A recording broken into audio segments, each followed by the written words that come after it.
Get 'em Jimmy, where low shack at. The bottles getting empty up the crack and we stacking chips. All of it's what I want. Plus money winners, that's what I'm on. You can say I'm gone. I prefer elevated public sports radio. Time to get educated, get produced. Leave the juice, letting loose with so much abuse that the bookies wanna call it truth. They getting slaughtered. Can't forget Jeff and low baggers in the chat. That's a lethal weapon 'cause we be pubbing.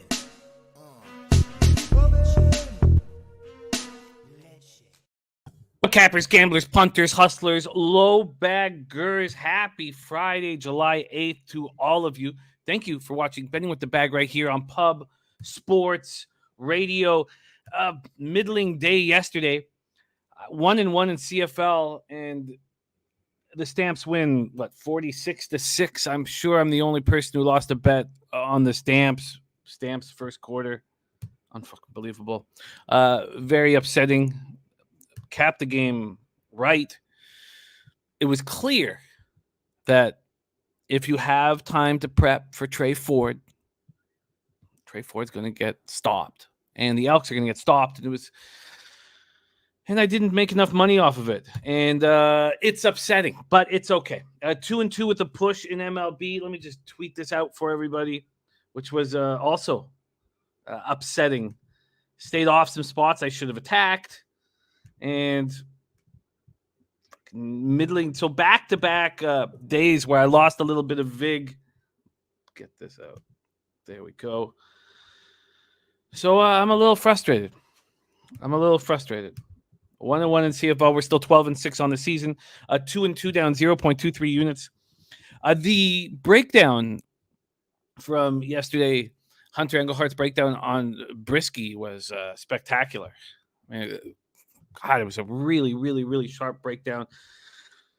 He did really nice work. We have a Division I pitcher yesterday and now another Division I pitcher today. We got Cabbie capping with us. And just the way these guys who pitched at a very, very high level are able to read certain pitches, I think is going to continue to help us as we move forward. Let me get the chat up and out here for me. Pop that chat out.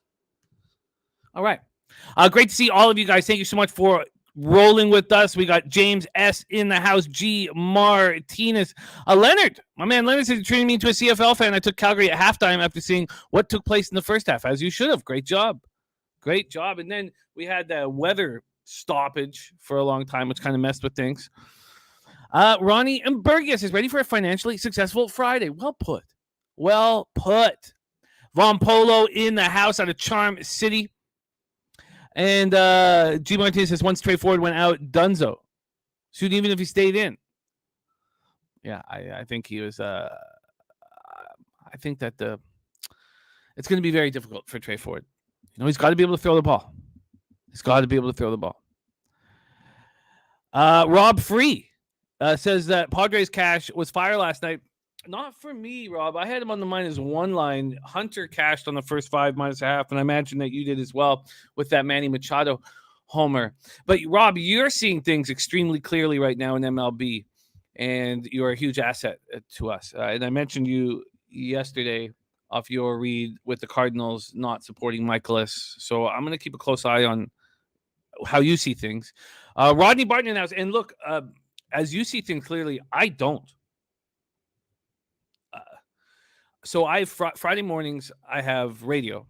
And so I give out picks on the radio show. And what's been successful is working with you guys, reading the market, studying the game, and making bets. My ROI is excellent. But when I told you that my gut is not a winning capper, and it's proven that now, long in MLB. And so my gut told me that in that Marlins-Mets game, it would go over. The weather was set up for it to go over. You have Pablo Lopez, who just hasn't looked quite as good the last 2 starts. And last time he faced this Mets team, they lit him up and smoked him. You have Chris Bassett coming off the COVID IL. Now, I guess he showed no symptoms, but he loses his routine and he's angry. 3rd straight start against the Marlins. My gut tells me that's an over. But I would not have bet it had I known that all this money would come in on the under. We're sitting here right now with 4,047 tickets in. 42% of tickets are on the under, 86% of cash.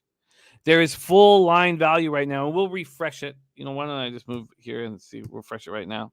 Full line value right now on the Washington Nationals and Eric Fedde, which makes a ton of sense to me until you look at the batter versus pitcher numbers. Are you going to sit here and say Fedde's that much better of a pitcher right now that you don't need to worry about those batter versus pitcher numbers? And then there's full line value on Keegan Thompson and the Chicago Cubs. What a fickle whore gambling is. Lucas Ryan nuked Calgary full game. I love that, Lucas Ryan. Great job. Why didn't I?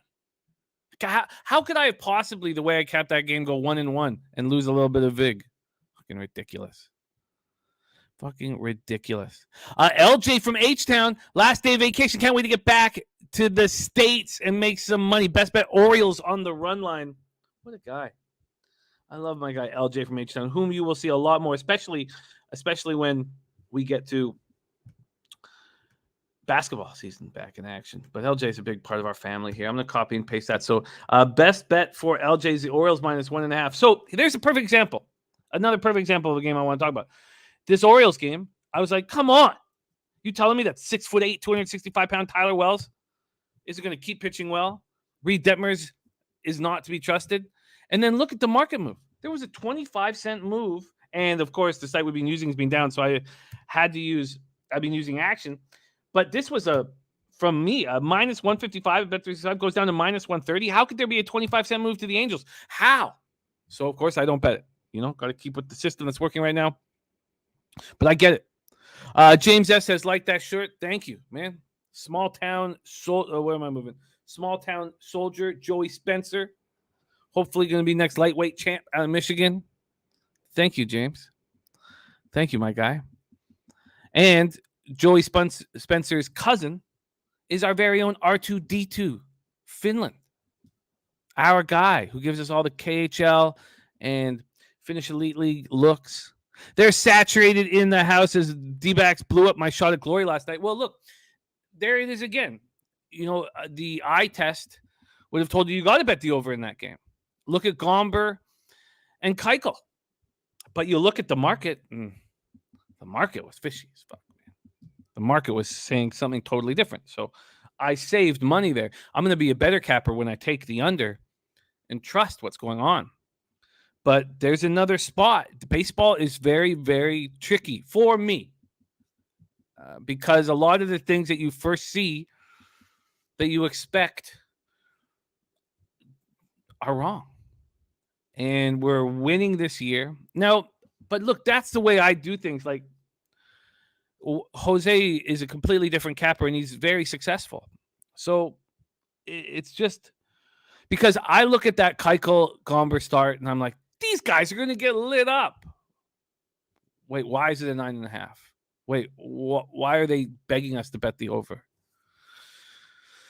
Oh, it's a tricky, fickle whore is what it is. Gambling.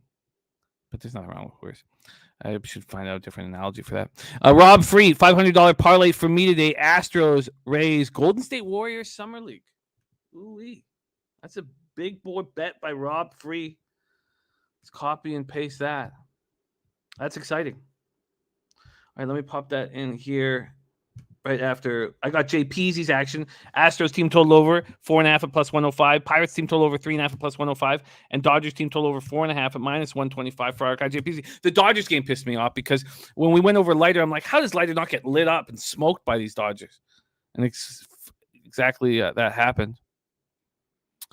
Wow. I think that might deserve some breaking news. Not the Cabrera and Pujols thing, but that other one, Jose.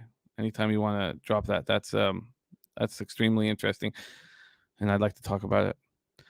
Slatsy, Von Polo liking the Twins today. Slatsy says 1-0 in CFL last night with Lions to go. Crazy night in Montreal with the NHL draft. Love what the Habs did. I wanted right, but Birdie says I'm gonna love Slafkovsky. Yeah, 6. I mean, I loved everything that he said. He's a big boy.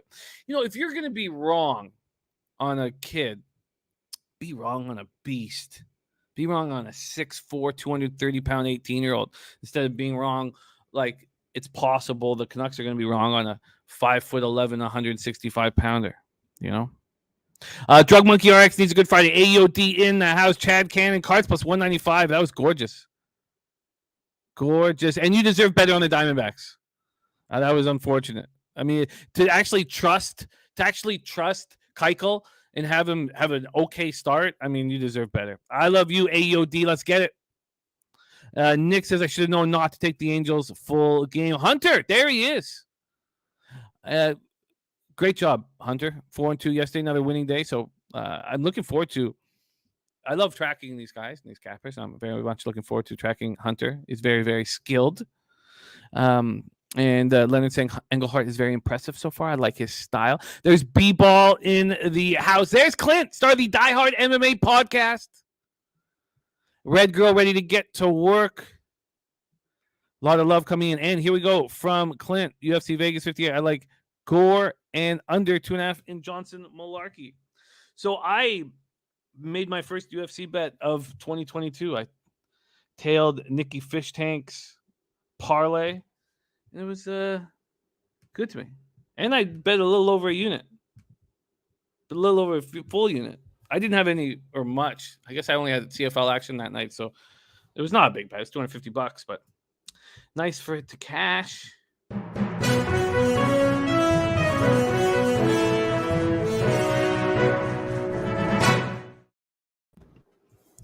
Exciting. Talk to us. This is big. I guess it is. The other thing was bigger in my world. No. Tony D'Angelo traded to the Philadelphia Flyers. It's wild. It just goes to show you that this guy does not have character. They just don't want him in the room. They don't want him in the room. It doesn't matter how good he plays. But of course, the Flyers don't give 3 draft picks. It's crazy. 3 draft picks. 2nd, 3rd, and a 4th. Spanned out in the next 3 years. And now you're gonna have Tony D'Angelo being coached by John Tortorella. That's gonna be a fucking nightmare. That's what it's gonna be. Ron Crawford lost. Spreadsheet plays today in extras. Come on, that's just not fair. And he gets an extension, by the way. 2 years, $5 million. Five per. 5 per, yeah. Yeah. Wow. That's. Oh God, he's gonna light up and smoke him. Von Polo says, "Can you tell me where the money is going in UFC this weekend?" No, unfortunately. I've tried to do this before. No, it doesn't have. It's just got NFL, NBA, MLB, NHL, NCAA football, NCAA basketball, and soccer. Sorry, man. I've tried to do that before. I tried to do that in a box in a fight. JPG says, "My gut told me the Angels might be the play yesterday. I didn't listen." We have the same guy. G Martinez says, "Yeah, Jimmy called that Calgary game of comments, but not really because of that stupid stat of 9 of the last 10 dogs covering. This kept me off the full game, and I only moved on the first quarter and first half. So, and I wasn't going to move on the first quarter. It was just going to be a first half bet. And even when you see, like, when I don't understand quite why I added the first quarter, really. I mean, if you feel like you have an advantage, why would you give yourself the shortest amount of time? It's pissed me off. Viper says, "I think Orioles roll, but no way I can back Orioles." That's a vividness bias against bum fights that you have. Nothing wrong with a little bum fight. Fireside says, "Yesterday's plays Mariners money line, Padres first 3 under 1.5. That was a beauty bet, Fireside. And cannot wait for weigh-ins to solidify UFC picks. Nice job. And laddering full game in that Giants Padres. Good God, that's spectacular work."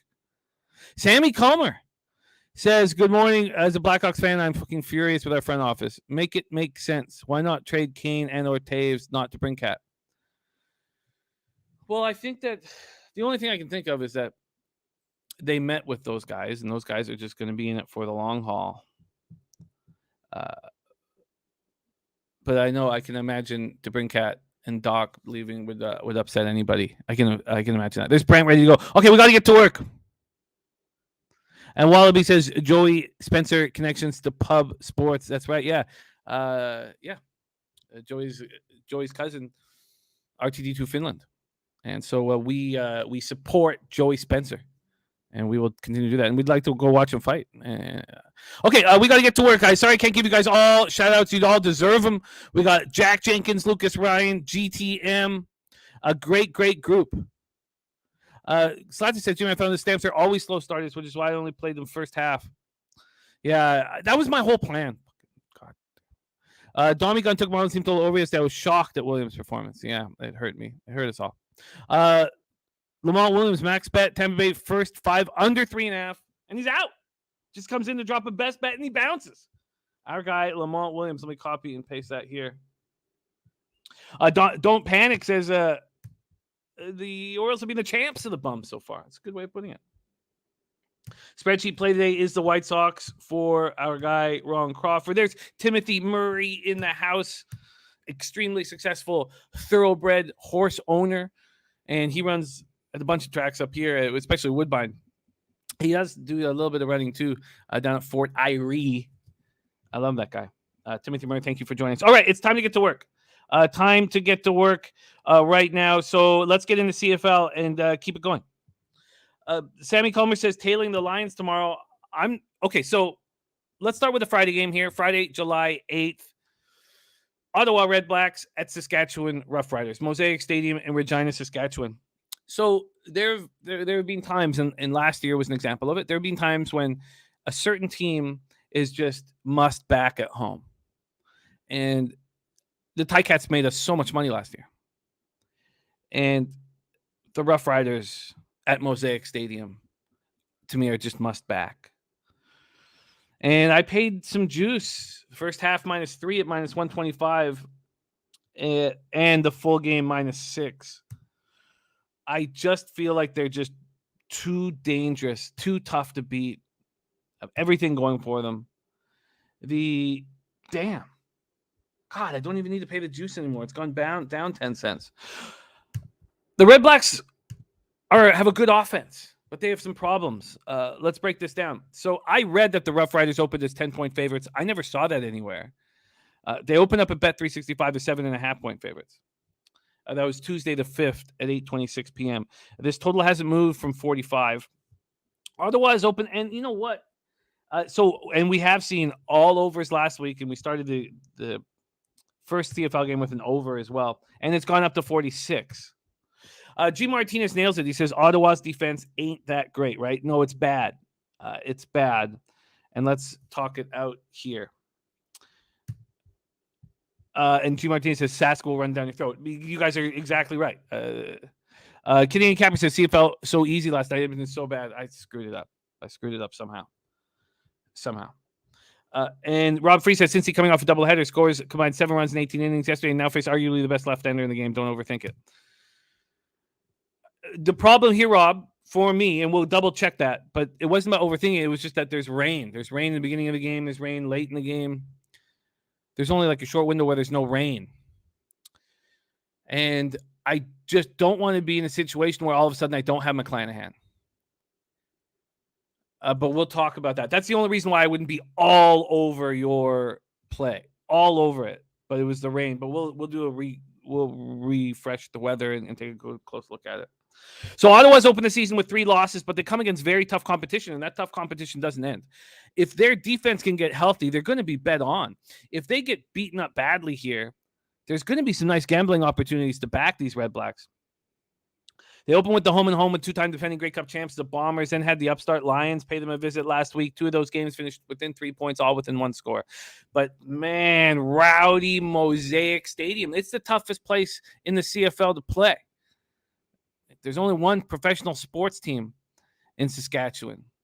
The Roughriders, they run that shit. Let's talk about the REDBLACKS injuries. Abdul Kana, defensive back, out. Frankie Griffin, linebacker, out. Money Hunter, defensive back, out. Patrick Levels, defensive back, out. Combre Williams, offensive tackle, out. Justin Hardy, questionable. Onyeka, defensive end, out. Boateng, defensive end, out.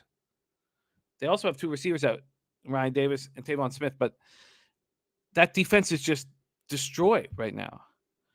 And the REDBLACKS, after getting a ton of yards and not being able to score against the Bombers, couldn't get any yards, but looked great in the red zone against the Lions, which is confusing. Just 253 yards of offense against the Lions, but they put up 30 points.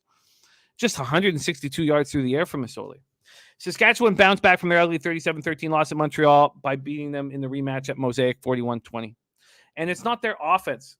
Although the running game is a good point, it's their defense. 6 sacks, 5 turnovers. They just look so good. And Fajardo doesn't look very good. And now Shaq Evans, his best receiver, has the ankle injury. Duke Williams, another deep threat, is hurt. But this Jamal Morrow and Frankie Hickson running back tandem went for 160 yards, and they're just going to run the ball down Ottawa's throat. They're going to run the ball down Ottawa's throat. Dommy Gun says, I'll be at the Mets game tomorrow afternoon, 4:10. And Keith Hernandez getting on it. Nice. Billy Friedrich says Saskatchewan needs to change their nickname to the Screamers. We'd always get those Saskatchewan Screamers coming through Wisconsin growing up. You know what? If because Ottawa used to be called the Roughriders, and there was a time where there was only 8 teams in this league, and 2 of them were named the Roughriders. We had 25% of our league named the Roughriders. If Ottawa was still the Roughriders, then I like Saskatchewan Screamers. There is Ski Profit, played Tigers' first 5 team total under yesterday. It seemed like you felt the same based on your action. Maybe look at some team total unders with trustworthy starters. Yeah, no, great point, Ski. Yeah. You're absolutely right. One of the things with that spot is that I'm the know your client thing is going through with Pinnacle right now for my account, but with my local, I can't bet first 5 team totals, which is embarrassing to say. But you're right. You're right, Ski. So, and we'll talk about baseball here in a second. Roughriders first half -3. Roughriders full game -6 for me. Mosaic Stadium's a madhouse, and I'm back in the Roughriders. Let's move on to Saturday, July 9th. Now, our guy Babano, who's here on Fridays, is sick. He's sick right now. But he wanted to make it clear. He wanted to let everybody know that he is on the BC Lions. And he's on the BC Lions money line. And he got in on them early. He got -125 on the money line. And I told him, I was like, man, we can't get you that because we're going to give you whatever's available right now. And he's like, no problem. Find the best line. Give it to me on the money line. He is on the BC Lions. And I'm not on the BC Lions full game. But I can understand. Oh, wow. -175 there. Jesus. He's going to have to pay the cost here.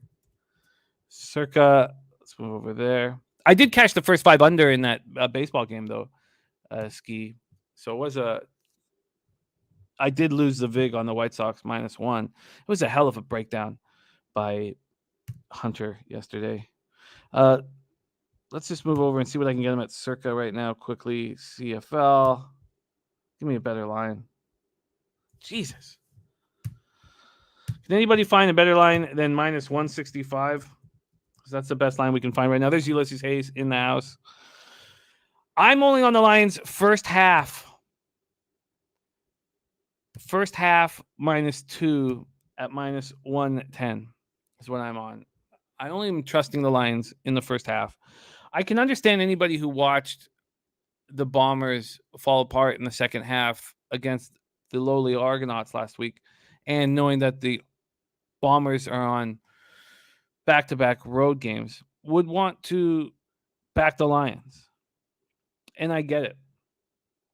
But I want to see the Lions beat the defending 2-time Grey Cup Stanley Cup champions. And this game means so much more to the Lions than it does to the Bombers. There's Moose money in the house. This Lions offense has looked unstoppable through the opening 3 weeks of the season. So they're averaging 45 points a game. So let's see what they do against the best defense in the league, 2-time defending Grey Cup champions, the Bombers. Now, the Bombers destroyed the Lions last year. They beat them by a combined score of 75-9. The Bombers don't care that much about this game. They like being 4-0, I'm sure. And the Lions care so much about this game. And I trust the Lions on the -2 in the first half. And look, the Bombers are on a short week. They just barely got past the Argonauts. Zach Caleros, 1 passing touchdown over the last 2 games. This defense looks dynamite. And it's not going to be easy because BC play is going to be jammed. So it's not going to be easy. Nate Rourke threw for 359 yards last week. He now has 9 touchdown passes in 3 games. 83.8% of his passes he's completing. And this Bombers defense has only allowed 13.3 points per game. So I just want to see it. This Lions defense looked very susceptible last week in the second half against the Red Blacks. And the Bombers defense is getting, beaten up in the press. So I just want to watch it. I want to see the Lions do it. And that's what's up. So there you have it.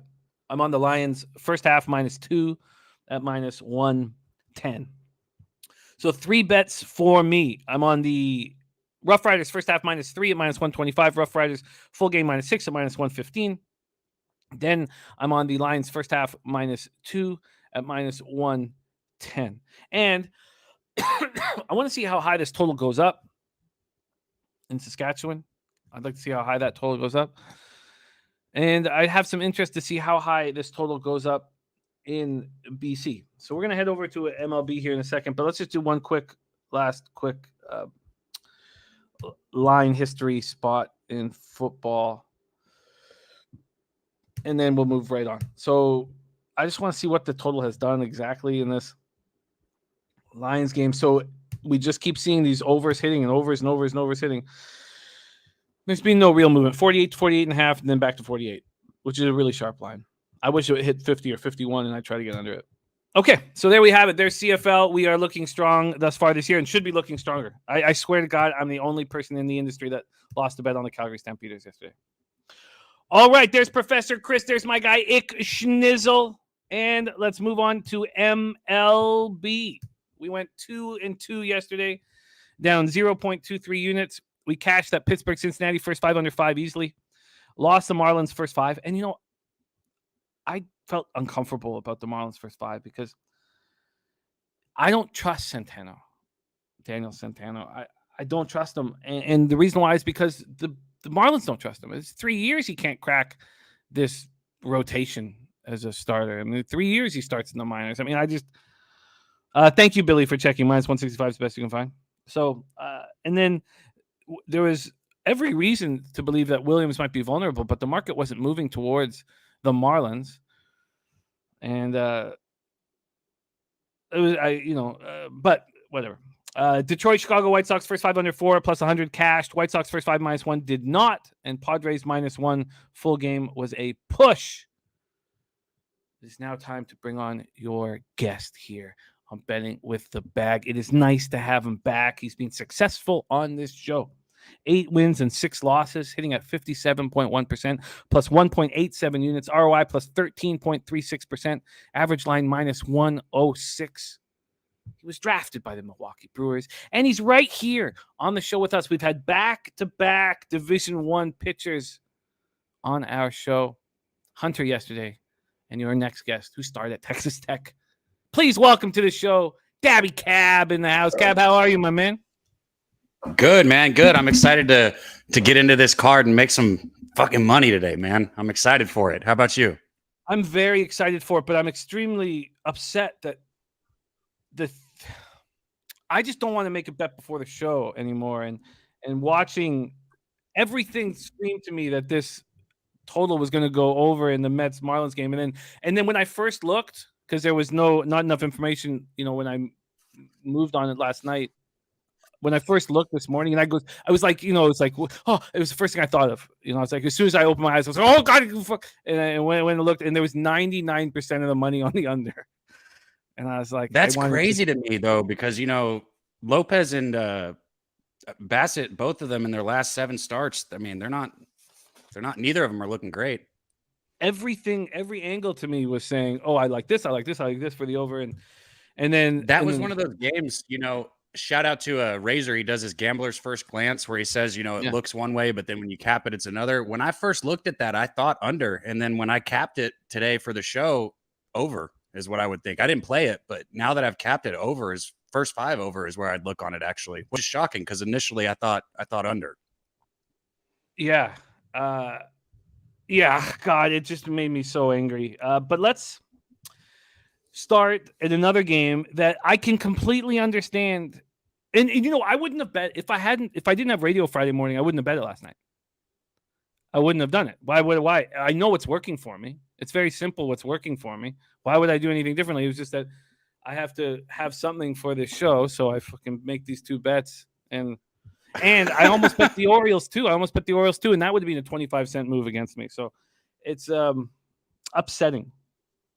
These lines are moving a bunch overnight these past few days, man. They are. Tommy, let's wait a second before we get into that spot. Let's go through here and we will start. Oh, and by the way, Rob Free says, hold off on that Golden State Warriors pick. Got to see if Kuminga is playing today. Sweet. Okay. No, thank you for letting us know, Rob.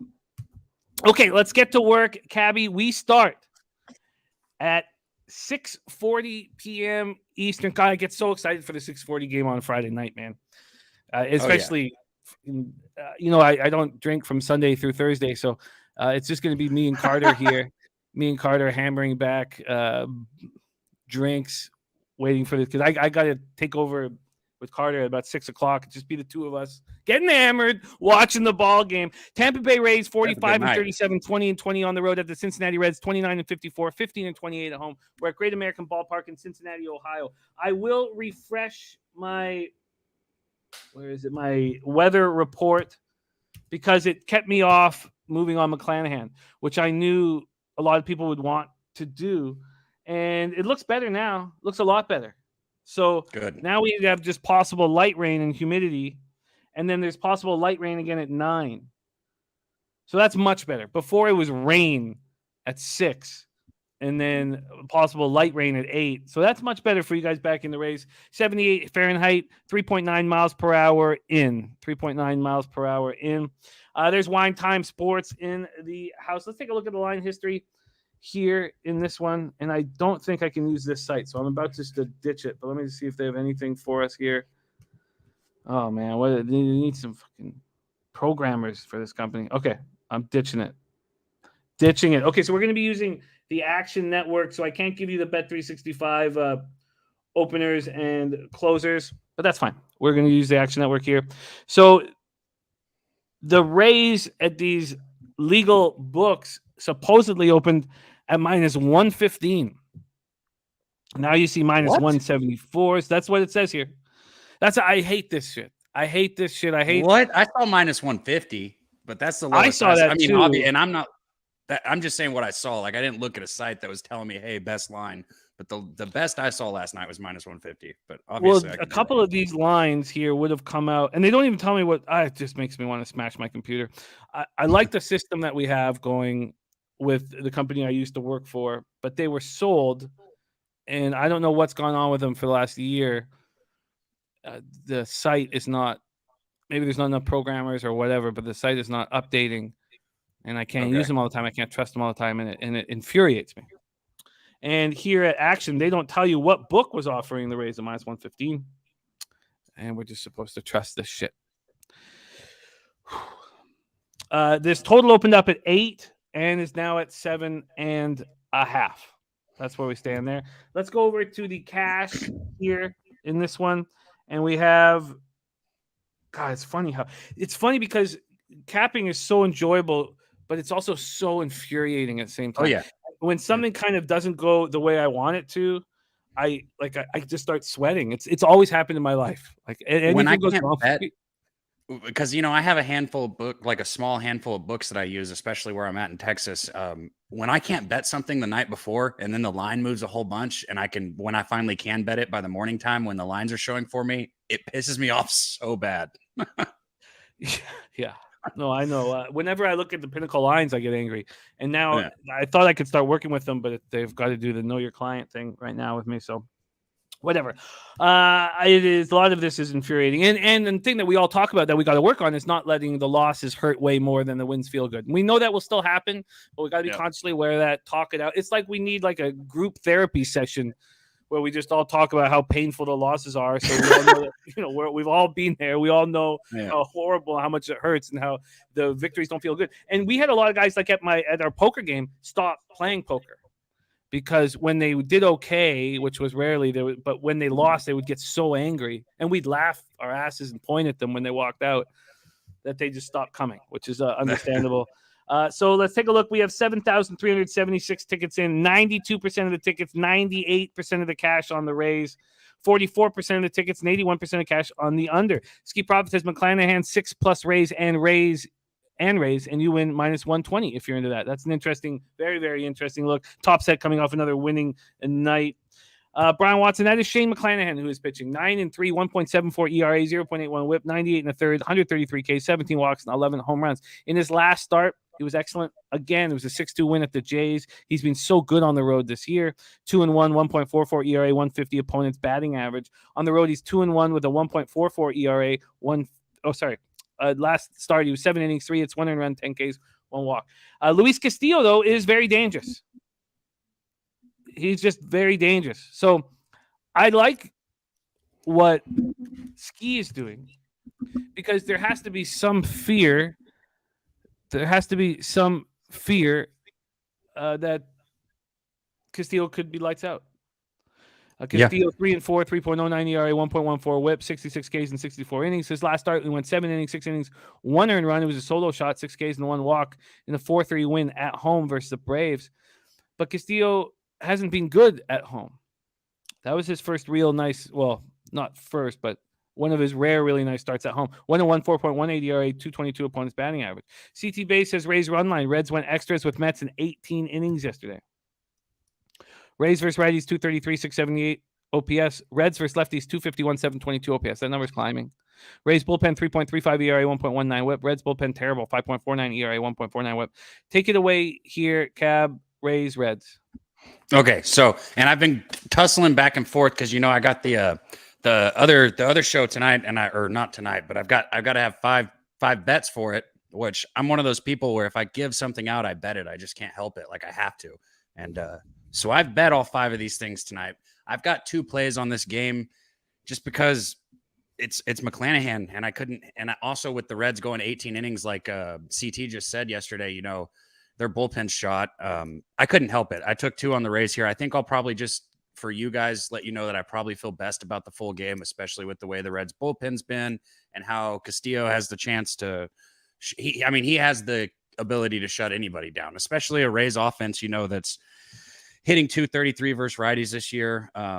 One thing though is we all know, like whether it's Pittsburgh with Jose being able to cash team total overs on a team that hits 200, right?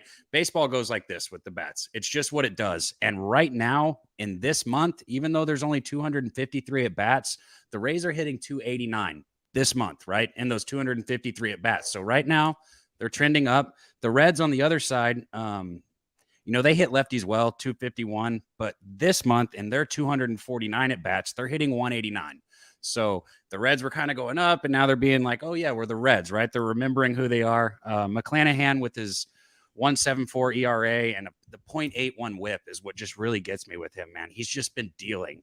All 3 of his last starts, he's gone 7 innings, 6 innings. The most he's given up is 1 run.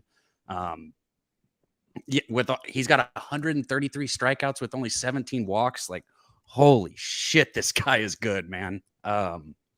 So yeah, all that being said, I'm on the Rays run line here. I got it last night at plus 115. I think it might be even money now. Obviously, I supported either way, but I'm on the Rays here. I did take them first 5 also, but for sake of the show, I'm just going to let you guys. I'm going to let you guys know Rays run line is what I feel best about full game. All right, well, let's lock that in for you here. Over to baseball, and God, it's just moving so quickly in the Rays direction right now. So yeah, you can get even money there. Let's see if Circa can beat this here for you. Over here. And yeah, wow, they can beat it nicely. Plus 108. Okay, there we go. So that is your lone official pick, Dabby? Yeah, there we go. All right. But anyone looking at a first 5, I get it. But this is one of those cases where if you're going to get 7 innings out of McClanahan, why not just look at the full game, right? And try and get into that Reds bullpen that's completely and totally depleted. I can tell you right now what the Rays approach is going to be at the plate today.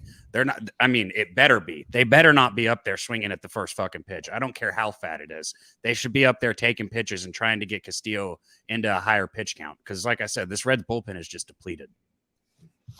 What is keeping you off of first 5 under here?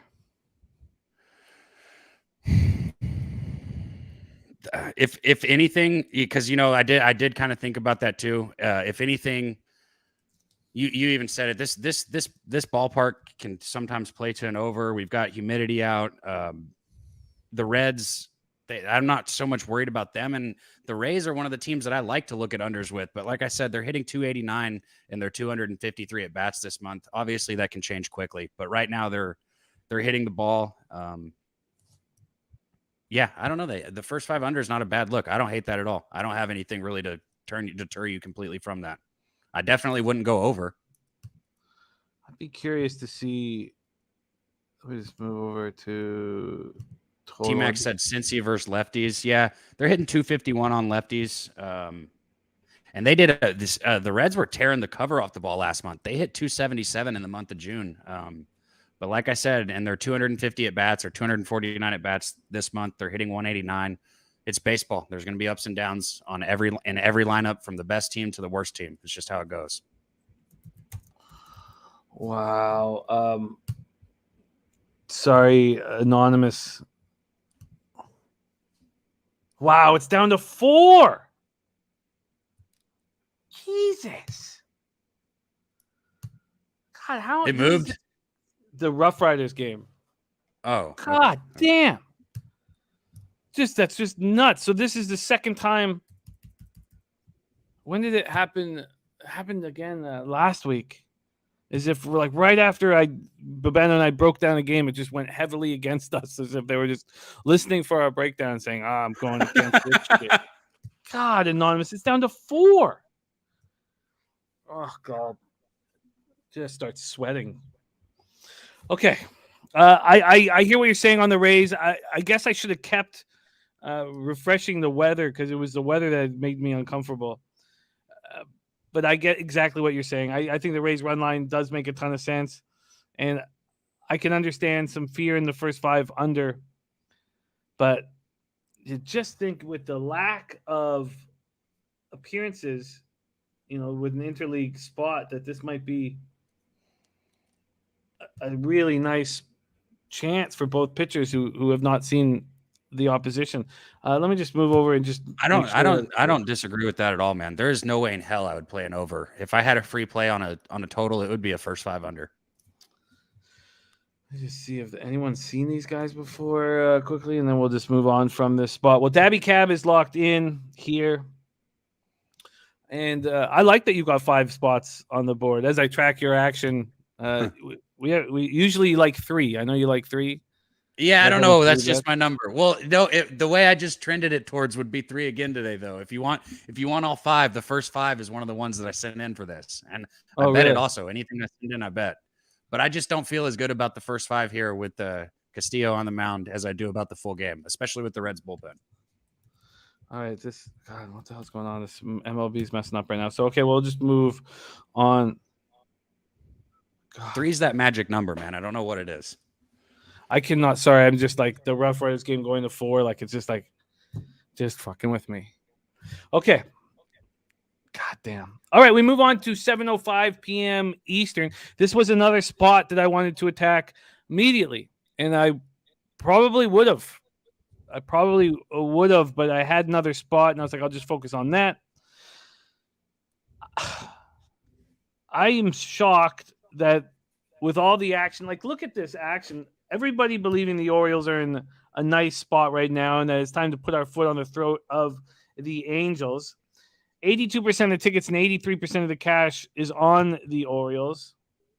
And then we move over to the line history here over at Action. And they claim, God, this is just driving me crazy, but they claim that the Orioles opened up as a even money dog here. But I saw them opening up at minus 155. I saw it at minus 155 right when it opened. So I don't know what to say about the Action Network odds page, but so I saw it go from minus 155 down to minus 130. So I'm just going to bank on that 25-cent move here and, work within that. Let's go to the weather here at Camden Yards and see what we are dealing with. 83 Fahrenheit, 5.2 miles per hour out to left field, goes down to 4.6 miles per hour out to left field. And we know that they have that big wall up in left field now. So when the wind's blowing out to that direction, it's not as helpful as one would think.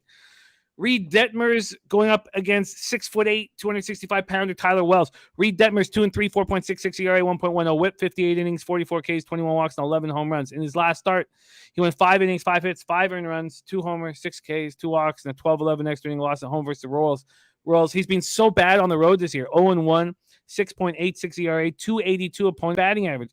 CT bases, Orioles full game all day. Detmers is not going deep, and Angels pen had to help Silseth yesterday. It makes a ton of sense to me. I just don't understand why they'd make it so appealing for us to bet it. And so I'm not going to. But I completely understand what you're saying, CT Bays. I completely understand it. Let's talk about Tyler Wells. He's been excellent. And he's been excellent at home. I mean, every single thing here is telling you to bet the Orioles. I get it. Wells, 7-4, 3.09 ERA. He's got a 1 WHIP. 6 innings last out. He went 3 hits, 1 earned run, 7 Ks, 1 walk, and a 3-1 win at the Twins. And we know what the Twins are doing to righties. They're now 4th in the league all year long against righties, OPS. Yep, at home, need them to do it again today, too. Come on, Twins. Yeah. 2-0, 2.20 ERA, 190 opponent's batting average. Angels versus righties, 232, 700 OPS. Orioles versus lefties, 233, 684 OPS. I mean, that could be your one hope. If you want looking for a branch, that'd be your one thing.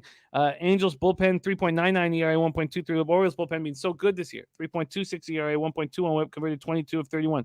Lee Davis says Orioles here. Ski Profit says Orioles money line. Angels team total under 3.5. Angels first 5 team total under 1.5. Dommy Gun looking at Baltimore team total over. Earl Sports Bets is on that Baltimore team total over, and the Orioles minus 1.5 plus 150. Every single person. You notice the trend here. You haven't seen not one person has put the Angels in the chat. I'm not going to lie to you. This is out of all 15 games. This is the one that I backwood. I can talk backwooded, but I can talk about it. But this game scared the hell out of me, man. I don't know what it is. This game just because you do not play the Angels in this situation. So why did the line open where it opened? It just doesn't work for me. Yeah. And my history shows it. My ROI shows it. Everything shows it. So, you know what I kind of think, and like I said, this is the one game where I have very little about. I went in depth on everything else, but first 5 under maybe, but I don't want to get with that behind Detmers either. Like this game, I don't like it. I just don't like it, man. Orioles, everybody who's saying Orioles, that's what makes sense. If you're on the Orioles, that's the only way that I would possibly be able to look. Ski Profit says if you're scared, go to church. Well, we know that's not going to happen. But I also win at baseball there, now. But... Yeah. I also have a winning season of baseball, and I've been on a great run in baseball, and I have no concern at all being uncomfortable or scared in this spot and letting it go. So good luck to all you guys on the Orioles. Moose Money says Orioles numbers versus lefties definitely made me wait, but seeing how Detmer's 10 walks in the last 4 games wants them to pull the trigger. I'll be happy to cheer you guys on, and I want you guys to get paid. I just know what works for me. And I didn't follow it when I moved on our next game. Miami Marlins, 39-42, 19-25 on the road. New York Mets, 52-31, 27-13 at home. Citi Field in Queens, New York. We'll go over to the weather here. 78 Fahrenheit, 9.2 miles per hour out. Beautiful offensive weather. And then you have all this money on the under. 4,816 tickets in. 43% of tickets on the under. 86% of cash on the under. 69% of tickets on the Mets. 73% of cash on the Mets. So Earl Sports is on the New York Miami. First 5 under 4. And the Mets minus 1.5 at plus 135. Likes Bassett at home. Liking Bassett at home. I like Bassett at home too, but I don't like banking on pitchers who get out of their routine. And he's really angry that he got out of his routine because he did test positive for COVID, but he had no symptoms at all. And he's angry. Very angry. Sammy Comer loving the first 5 under. Pablo Lopez, 5-4, 2.97 ERA, 1.07 WHIP, 94 innings, 93 Ks, 27 walks, 10 homers. When I bet this, let's see what it's at right now. When I bet it, it was juiced to the over, which I thought made a ton of sense. And now it's juiced to the under. Now the over's at plus 100. They're begging people to take the over. No one's doing it. The 4 under 4 is minus 125. And Rob Free says, I'll tell you what the problem is. It's still the Orioles and Capitals. That's kind of what I think is in the back of my mind, too. Top says like the Marlins first 5 today. I would like to bet the Marlins first 5 today. I would like you're getting plus money with Lopez. You want me to go, or are you still? No, fire away. Fire off. Yeah, I was going to say Lopez, he's got a 2.97 ERA. Last 7 games, it's a 4.17, so up a little bit last 7. Not much. He gave up 3 runs in 6 innings last game, 1 run in 5 the game before that, and 3 runs in 7 the game before that. On the other side, though, Bassett, he's got a 5.49 ERA his last 7 games. Last 2 starts, he gave up 3 runs in both of them, 7 innings and 6 innings, so not terrible. But like I said, a 5.49 last 7, a 4.01 on the season. The Mets, they're hitting right now in this month. Like I said, it's only 247 at bats, but baseball's a wave. And this month they're hitting 275. This is just a tricky game. Like either way, you don't want to get behind the Marlins bats at this moment either, because they're hitting 214 out of their 234 at bats. They hit 252 in the month of June, which is up for them. They hit 248 off righties. Everything, when I first looked at this game, like I said, I always write down what I like before I cap anything, and then I cap into it and see. I wrote down first 5 under. It was one of the first things that I wrote down is first 5 under in this game. But the more and more I look at it, and the more I'm thinking like we're getting a 3.5 here on the first 5 innings. One of these pitchers is going to give up a crooked number at some point in these 5 innings. One of them is, and I think the other team will get at least 1 run. I don't know. I would look first 5 over on this if I was going to play it. I'm not, but that's where I'd be at. And I know that's against 99% of the money. Well, it was 99, went down to 80 something. 3rd straight start against the Marlins for Bassett. Yeah, that's crazy. That's nuts. That's you crazy. Have Pablo Lopez, who just hasn't looked the same over his last couple starts, and the Marlins brass saw it too. They gave him that extra day's rest before the start 2 ago, and he looked better, and he looked okay in his last start. He looked good. 6 in the 3rd, 3 hits, 2 earned runs, 5 Ks, 3 walks, and a 7-4 extra inning win. On the road, he's 2-3, 3.40 ERA, 234 opponent's batting average. Both these teams hit righties hard. I know the Marlins numbers are slumping, 248, 722 OPS. Mets, 264, 742 OPS. This Marlins bullpen is bad. If I could go back, and I even thought about it. I even thought about buying off of it. I didn't. So.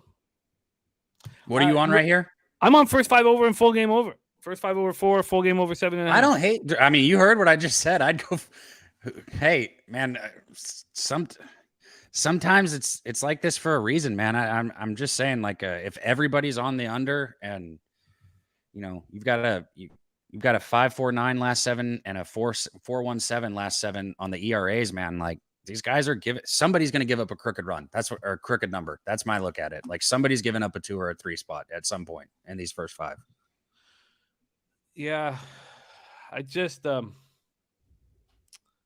feel like the market's just screaming at me that I've made a terrible blunder here, and if on a non-Friday when I don't have radio in the morning, I would have happily not moved on this spot, and I would have happily said, "Oh, I don't know why the money's going on the under. I'm off this game." And yeah, I can understand anybody saying that Bassett's, being better at home. The Marlins this year, he's got a 4.05 ERA against them, 2 home runs allowed, 14 Ks, 2 walks. He's been pretty good against them. And if you go back to his home starts, last few home starts, the one against Miami, he allowed 3 earned runs and 6 in the 3rd. The one before that, he just shut down the Brewers. Before that, he just shut down the Phillies. The one before that, Cardinals got to him. I'm uncomfortable here. So, Jimmy Gomez now. It's great to see you, Jimmy. Billy Friedrich, first 5 over 4 plus 105. First full game over 7.5 plus 105. I mean, I'd love to have those numbers. Love to be sitting there with those numbers, but I can't. Billy Friedrich says we need to find out what's up with Jose's car. We don't. we don't need to find out what's up with Jose's car. I would love to hear what he has to say about this next game, New York Yankees at Boston Red Sox. That's what I'd like to hear about. I would just like to imagine that he's never going to get the car back and he's just going to be fighting with these guys for months on end. That's how I would like to imagine it. What I'd like to know about, though, is what he thinks about Connor Seabold in his first career home start for the Bo Sox. Jose, do you believe in this young man? Not really, but no.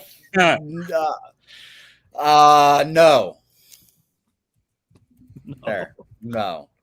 I think he can be good. I have not capped the card fully yet. I am in the process of doing that. His last start at Chicago was good. Take that. But Aaron Judge will be in the lineup today, I assume. So that would make things more interesting. It's truly down to the offense at the end of the day and some defensive things for the Red Sox. We had a pretty easy over last night. I could see it going over here again. But I don't think that Nestor Cortez has faced the Red Sox. I'm trying to think about a time offhand that he has. He's got 39 plate appearances against him, and they hit him pretty well, hit him for a 300 average. Rob Refsnyder, of all people, hit him well. Christian Vasquez hits him well. Like I said, I think I would anything lean towards the over, but I really have not looked at this game yet. So, Refsnyder's been amazing. What a vet! He's just doing all right. I've been so impressed with him. I mean, man. All right, so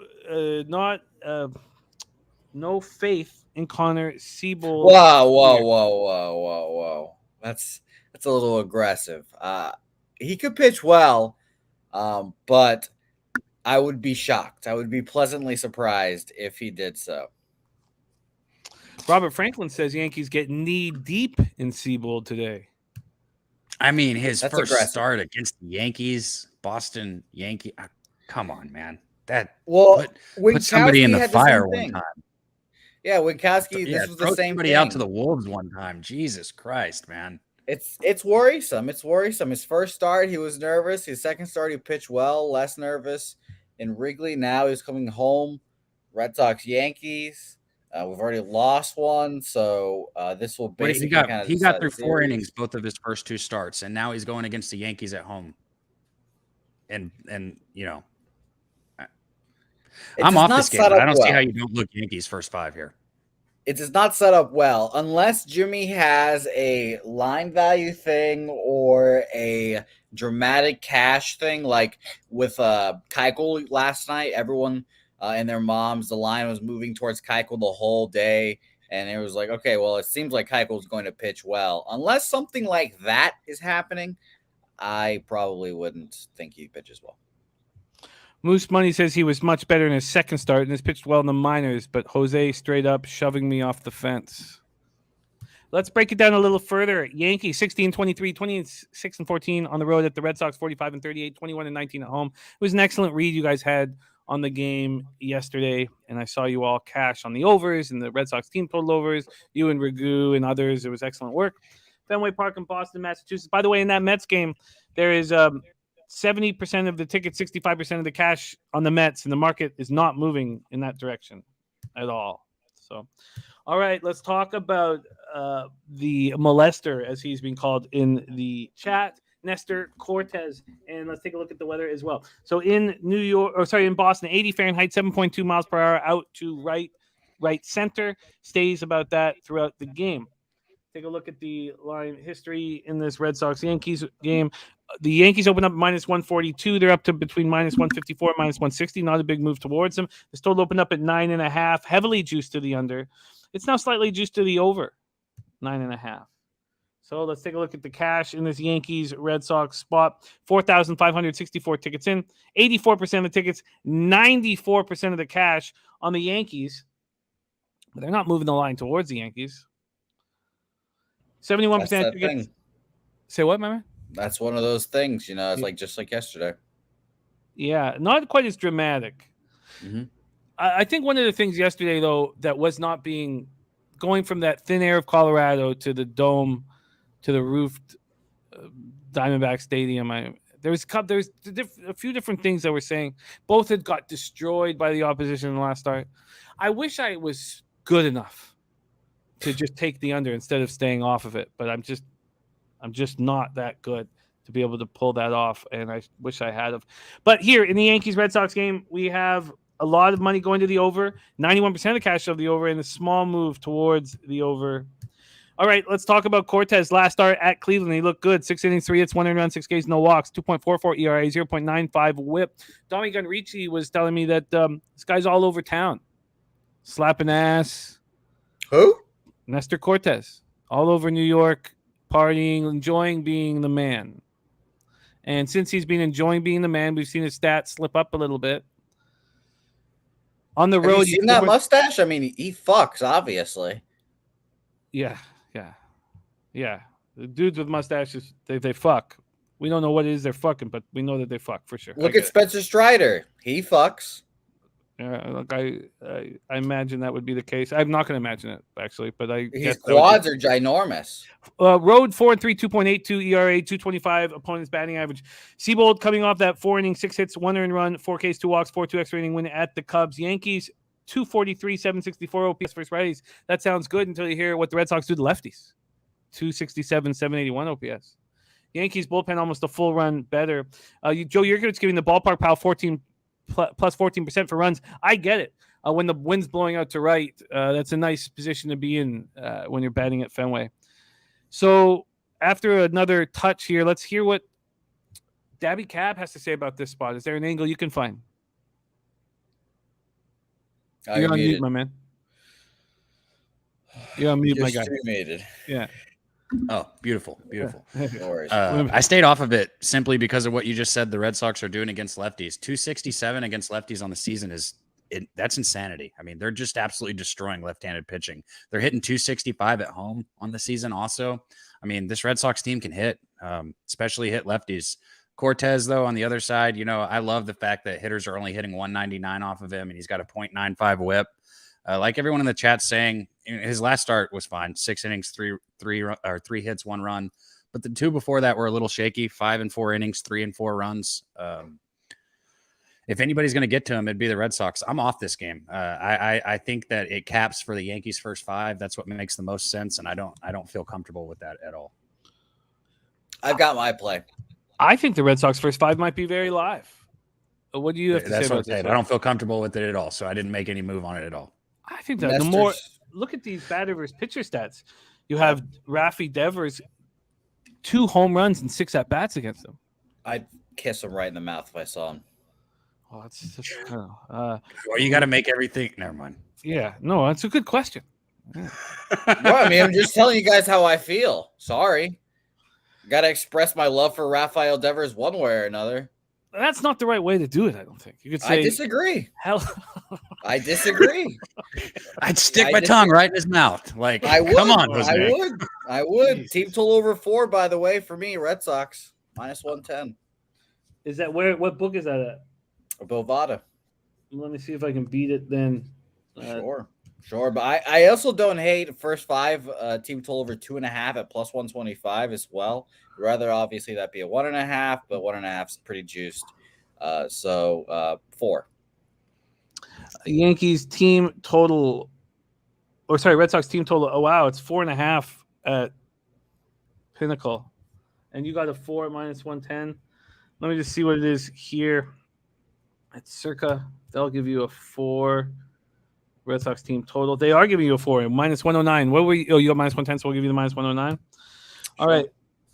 So Jose Seje is in Red Sox first 5.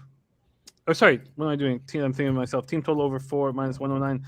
Well, I think the Red Sox got to be live here early. They got to be because they're smashing lefties. Cortez has looked a little more vulnerable. You have 94% of the cash on the Yankees, and Pinnacle's moved the Red Sox to -152. If you like the Red Sox, do you kind of like the over, though, in the first 5 maybe then? Just due to your pitching situation? Well, let's go. Let me go. Let's talk about Connor Seabold a little more. I mean, it's just a kid who could be a big time pitcher in this league. I mean, this is a chance. This is a huge opportunity for him to. This is the biggest start of his life. I mean, this guy's not. He didn't like it. He's not a really highly thought of pitcher, but he looked good at Worcester this year. Worcester, sorry. like the sauce.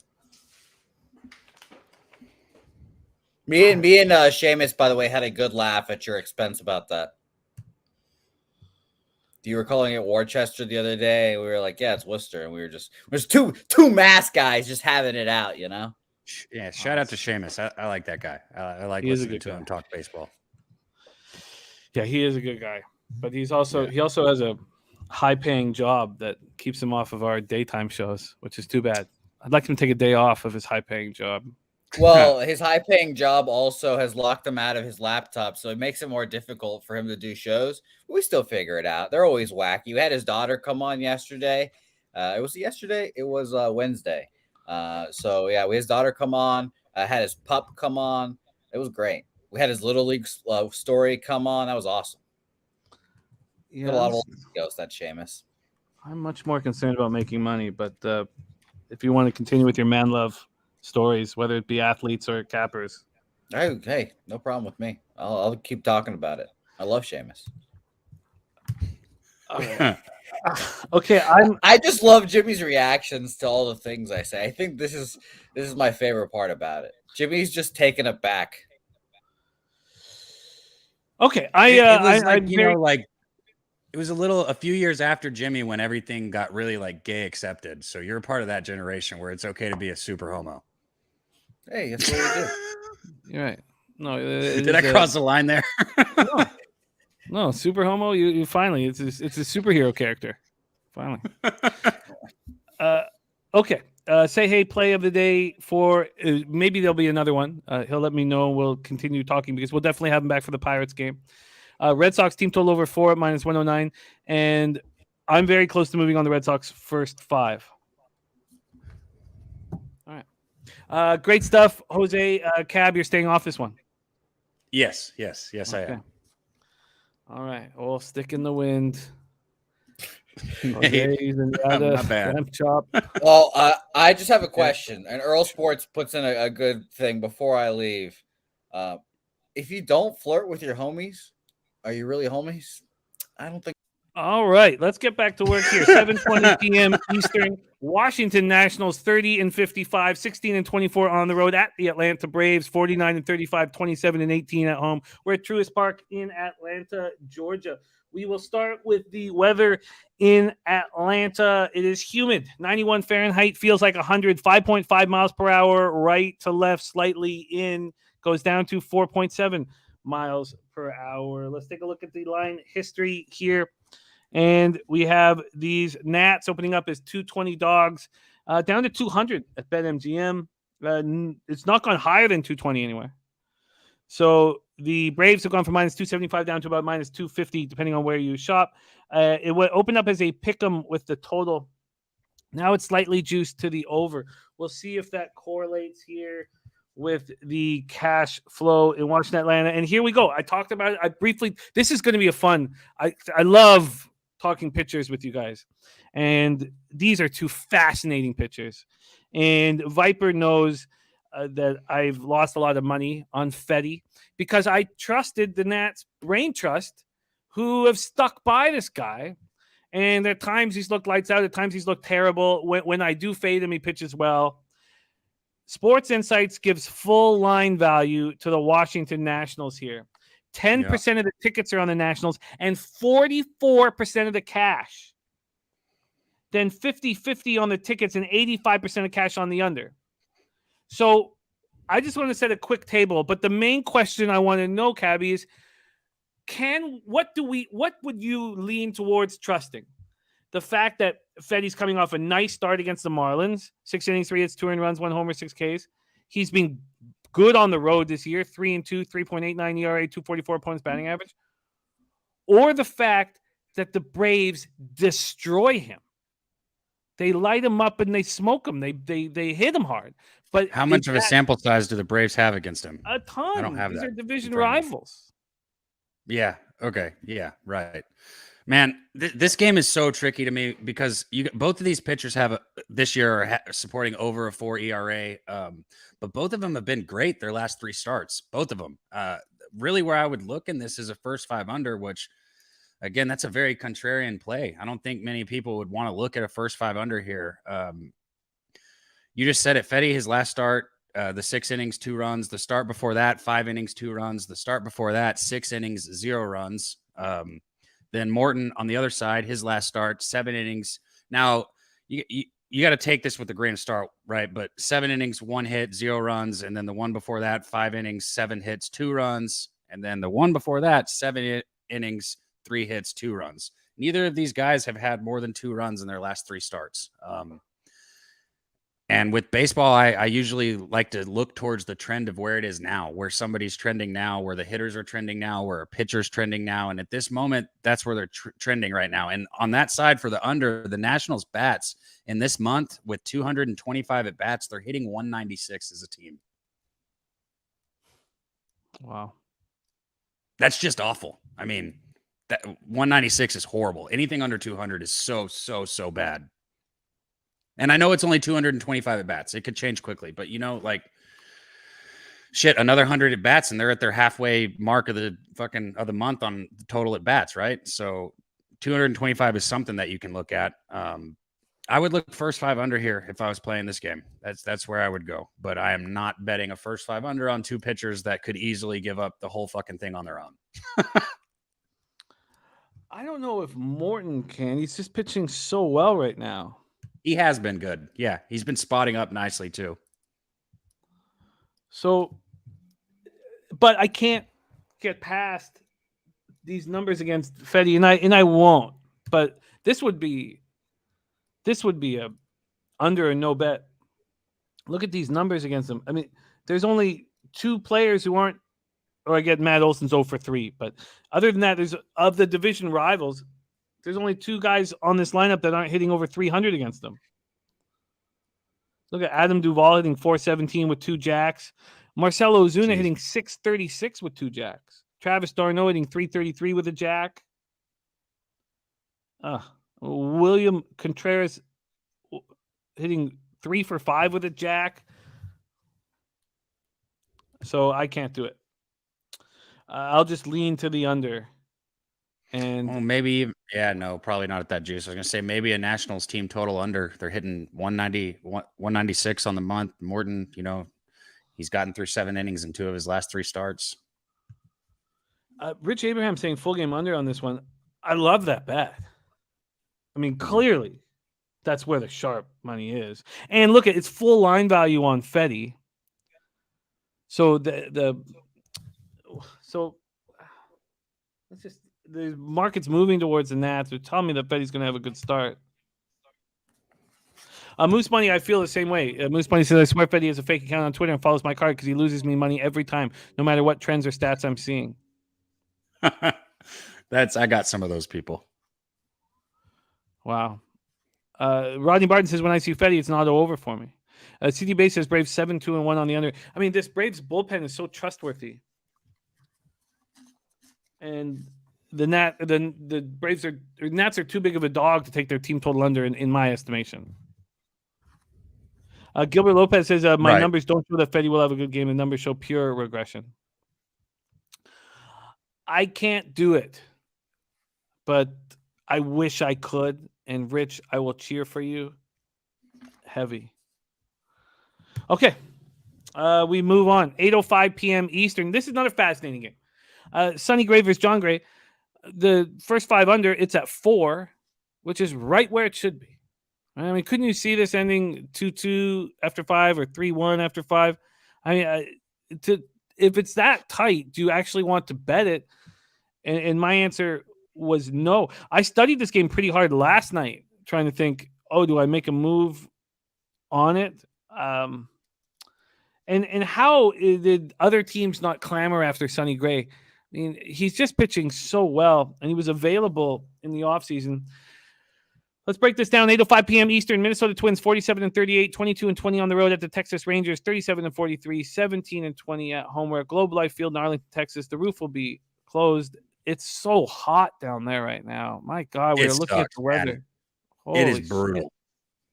It's 40. It was last night. It was like 11 at night, and it was 33 Celsius, which is like it hasn't hit. We haven't gone over 30 yet this year in Toronto. Dude, it was like 99 degrees here at like 9:30 yesterday. You know what, Brian? I can't wait to see what happens with these players. It's very rare where you see the number one overall sort of semi-consensus go down to number 4. I can't wait to track it all. But I'd be confident with your pick. I like it. I think it's a good pick. Okay. Let's break this down. Here we go. Global Life Field, Arlington, Texas. First, we'll go to the line movement here from the Action Network. They have the Twinkies open up at -120, which is where they are right now. -118 and -125. This total opened up at 7.5, and there isn't 8 on the board, but it's not a real 8. It's an 8 at +105 to the over, and it's up at 365. But it's interesting that they've moved it to 8. Sonny Gray, 4-1, 2.47 ERA, 1.04 WHIP, 54 2/3, 54 strikeouts, 14 walks, and 5 home runs. In his last start, he went 5 innings, 6 hits, 3 earned runs, 1 homer, 5 Ks, 3 walks, and 4-3 win at home versus the Orioles. On the road, he's been unbelievable. 2-1, 1.83 ERA, 186 opponent's batting average. John Gray, 4-4, 3.96 ERA, 1.16 WHIP, 77 1/3, 83 Ks, 26 walks, 8 home runs. Last start, he goes 5 2/3, 6 hits, 3 earned runs, 2 of which were homers, 7 Ks, 1 walk, and a 4-1 loss at the Mets. But the Mets are a tough team against any righty. And at home, John Gray's been good, really good. 2-0, 3.44 ERA, 214 opponent's batting average. The Twins smash righties. We talked about it earlier on the show. 4th now in the league against them, 254 with a 755 OPS. Rangers don't hit righties, 237, 673 OPS. The Twins bullpen seems so vulnerable when I watch them play, but their numbers aren't awful. 3.81 ERA, 1.25 WHIP. Rangers bullpen being a big surprise. 3.35 ERA, 1.18 WHIP. Moose Money says John Gray is exactly what he is. I'll take the better pitcher and the better lineup. Where I'm at on this game, the fact that all the money is on the Twins scares me. The fact that the Rangers are like, I forgot who said it. I think you're in the chat with me. They said somebody sent it earlier saying like 36-17 is a underdog this year, which is crazy because they only have 37 wins. So if the Rangers are favored, that means bet against them. But yeah, I'm on the same page, man. Twins, like you said, they kill righties, 254 against righties. In the month of June, they hit 261 as a team. Rangers can't hit righties, 237 versus righties. They hit 233 at home. They hit a little better in the month of June, but now back in July with 214 at bats, they're right back in that same range, hitting 234. John Gray, he's been good. His last 7 starts, a 2.07 ERA, which, he's been trending up, but he's still. I think he's a 4 ERA guy. I think that's who he is. I don't think he's a 4.5 ERA guy like his career ERA says, because he was in Colorado for a long time. But I think that boosted, so much. I think he's a 4 ERA type guy. He's sitting at 3.96 on the year. Hitters are hitting 244 off of him. This is just a situation where I've got a better lineup, a better pitcher, and a better team in the Twins, and I'm getting a good line on them. Yeah, that scares me that they're giving me the good line. It scares me that the money's on them, but I can't help it. The Rangers are who the Rangers are. Anytime they get close to 500, they're going to fucking lose their ass off. They've done it every year. I've always seen it. They did it again. They got close to 500, and now they're on a 4-game losing streak. It's the same thing they do every year. I'm on the Twins here. I took the Twins on the money line, and I also took their team total. I laid a little juice at -128 on it at 3.5, but I can't not. I got 27 outs with them. I think they get 3 off Gray, and I think they get a couple off the Rangers bullpen. So I took the Twins here, and I took the Twins team total. Well, let's see what we can get you. There's some interesting questions posed by the chat. One from Eric Jones: Twins 9-1 in the starts. Why is the line -120? And I think that's the biggest question of all. And I could have beat myself up asking that forever and ever, but I guess I don't mean to like dumb it down, but it's kind of what Moose said. I got a better pitcher, a better team, a better lineup. The hell, I can't help it. Let's take a look. I don't know if I mentioned where the cash lies here, so let's do that right now. Here we go. In the Twinkies Rangers game, there is about 20% line value on the Minnesota Twins.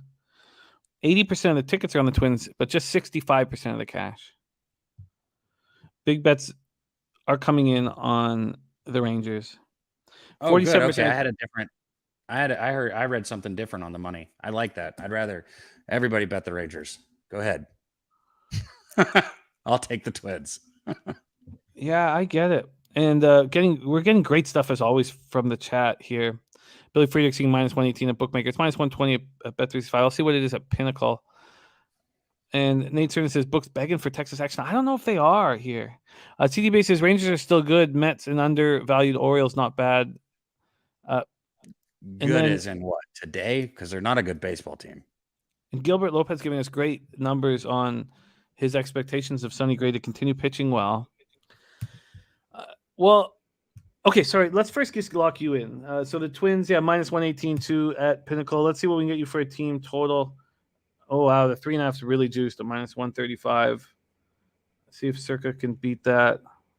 Yeah, if the team total is way juiced now, I mean, I'll stay off of it. I got -128, and that's about as high as I'm willing to go usually. Yeah, I would say that -135 once that I bet on, and I don't like that. They've moved it to 4 at Circa +100. Billy, the team totals juiced to -150. Well, I got a good line then, even though it was mine. It's weird to say I got a good line, but I locked that in at -128. So it's -135 here. But so you would just take the Twins full game then? Yeah, you know what? I'll take that 4. If I believe in the 3.5, the 4 is going to give me a push or better money. So why wouldn't I take the 4? I wonder. I don't know why they don't do that here. Let me just see if I can beat that anywhere. Team totals here. If I built one for you, no. Ronnie just described the Rangers very well in the chat. He said Rangers are capable of great offense production on any given night. However, they're not a good baseball team. That's exactly what I think about them. If I was to break it down, Ronnie, it's exactly what I think about them. All right, team total over 4 at +100. If anyone can beat that, let me know. But that is the spots for Cab. And then I am going to move on the under, full game under, which I wasn't. I just think that 4 might be a little too sharp. And if it is 2-2 after 5, I think I'll be in business here. It's just that Twins bullpen that's somewhat vulnerable. But I thought I was getting the 8, but it's -125 to the under. That's too expensive. You know, this sounds crazy, but I'll take a 2-2 after 5 also. I mean, anytime a game is tied 2-2 or 3-3 and I need 4, well, I guess I need 5 runs now. Shit. But anytime I need 4 runs and it's tied 2-2 or 3-3, I mean, I've cashed some bets going into extra innings with the tie game or having it tied. Like, I like that when I'm going on a team total. And is there going to be any change on this first 5? It is +100 now to the under. Hey, this ballpark plays big too. I can say that. When I was in it the other day with Jose. That was actually one of my first times going to it since they built it. Thing is fucking huge, man. CT Base says this line is inviting Twins bets, making it easy for everyone to get paid. Thinking about it. Joe Yurkovich said just locked in Shane McClanahan over 7 Ks -131, reached 7 strikeouts, 15 of his last 16 on the season. All right, I was hesitant to take the first 5 under last night, and it hasn't changed. And nothing with this breakdown makes me want. But look, if it's 2-1 after 5, then there we go. I think I'd be a little more. What is the first 3 at? Let me see what that is at. I'd be maybe a little more. Here's the thing. So you asked, like, when you first broke this down, your question was, if you think it's going to be 2-1, are you comfortable betting something that's that volatile, like that, or that is like that precise, right? I think it could be 2-1. I do, but I think if it's 4-1 or 5-1, it's on the Twins side, not the Rangers. But that's just me. No, I feel you. Gilbert, we loving everything that you're bringing to the chat, doing a hell of a job. And he's saying, I just want to say I watch other shows every day, but I always wish they would be longer and more in depth like this. Yeah. The best part about Pub is Slaughter, Jeff Slaughter, our leader. He's just do what you guys want to do. It just gives us complete autonomy to do whatever we want to do. Right. Shout out to him. You know, that's true with what I'm doing on my daily show right now. It's my favorite show in the entire industry. Is your show at 420 Daily Sesh, Dabby? Well, Cab. I really appreciate that, man. That means like the world coming from you. Thank you. It is. It's. I find it extremely fun, and it's not all capping. It's going to be on our playlist now after today. You know, so you'll see it on our original playlist, so people can watch it because it's the kind of show that because this type of show, 24 hours later, is it still useful? But your show you can watch 24 hours later. That's what makes it special. I really think it's special. I love it. Okay. Thanks, man. I really appreciate that. I mean it. Mike M said, did the Canucks really draft another dude named Elias Pettersson? Does this guy love the name? Look, I can't even talk about how many 5'11", 165 pounders this Canucks team seems to draft over and over again. Okay. And Ron Carver says you don't hold back any games for sales. You're right. Yeah, I can tell you that. I'll never sell you guys anything in my life. If you want it, you can have it. All right, let's go. Cleveland Guardians, 40-40, 20-23 on the road at Kansas City Royals, 30-51, 14-25 at home. We're at Kauffman Stadium in Kansas City, Missouri. No, what makes this special is this chat. And it's, having like the spreadsheet play of the day and having all these great cappers come in and give like Lamont Williams, he's working today, but he's like, oh, let me just go and give them my max bet and go back to work. It's that. It's LJ from H-Town. It's all you guys. It's CT Bays who focuses on baseball all day long, and then he comes in the chat and gives us all of his insights. It's you guys that make the show special, and I'm extremely, extremely thankful. And Big Show saying, shout out to Jeff Slaughter for giving us a chance to create stuff that y'all want to watch, man. Yeah, because we want to watch it. All right, let's get to work here. Kauffman Stadium, Mackenzie, Missouri, and Big Show's a huge part of why this is such a great company to work for. Doing great stuff behind the scenes. All right, let's go with the weather here in Cincinnati. Move over there. And Kansas City, Missouri. We have 87 Fahrenheit. Feels like 95. It is humid, and the wind is blowing in. 10.7 miles per hour. Goes down to 7.5. I'm going to do another weather refresh here. Nice thing about Swish is they keep updating everything. And no change there. No change there. So that is the weather. Let's take a look at the line history here in this Guardians-Royals spot. Total opened up at 8.5, and we have 9s on the board now. They're plus money to the over, but they are on the board. Royals open up at minus 115. We see them now between minus 125 and minus 130. JPZ says, low baggers in the chat, that's a lethal weapon. I agree completely. And look at JPZ. I mean, we both have our intro songs from JPZ. I mean, he's so good. Yeah, he's a real one. You're a kind man, Joe Yurovich. I don't think of myself as that, but thank you for the kind words. Picks from Dave says Aaron Savali road ERA 9.90 straight grapefruits. Straight grapefruits. Opponents rating 345 against Savali on the road. 2-5, 7.04 ERA, 1.54 WHIP.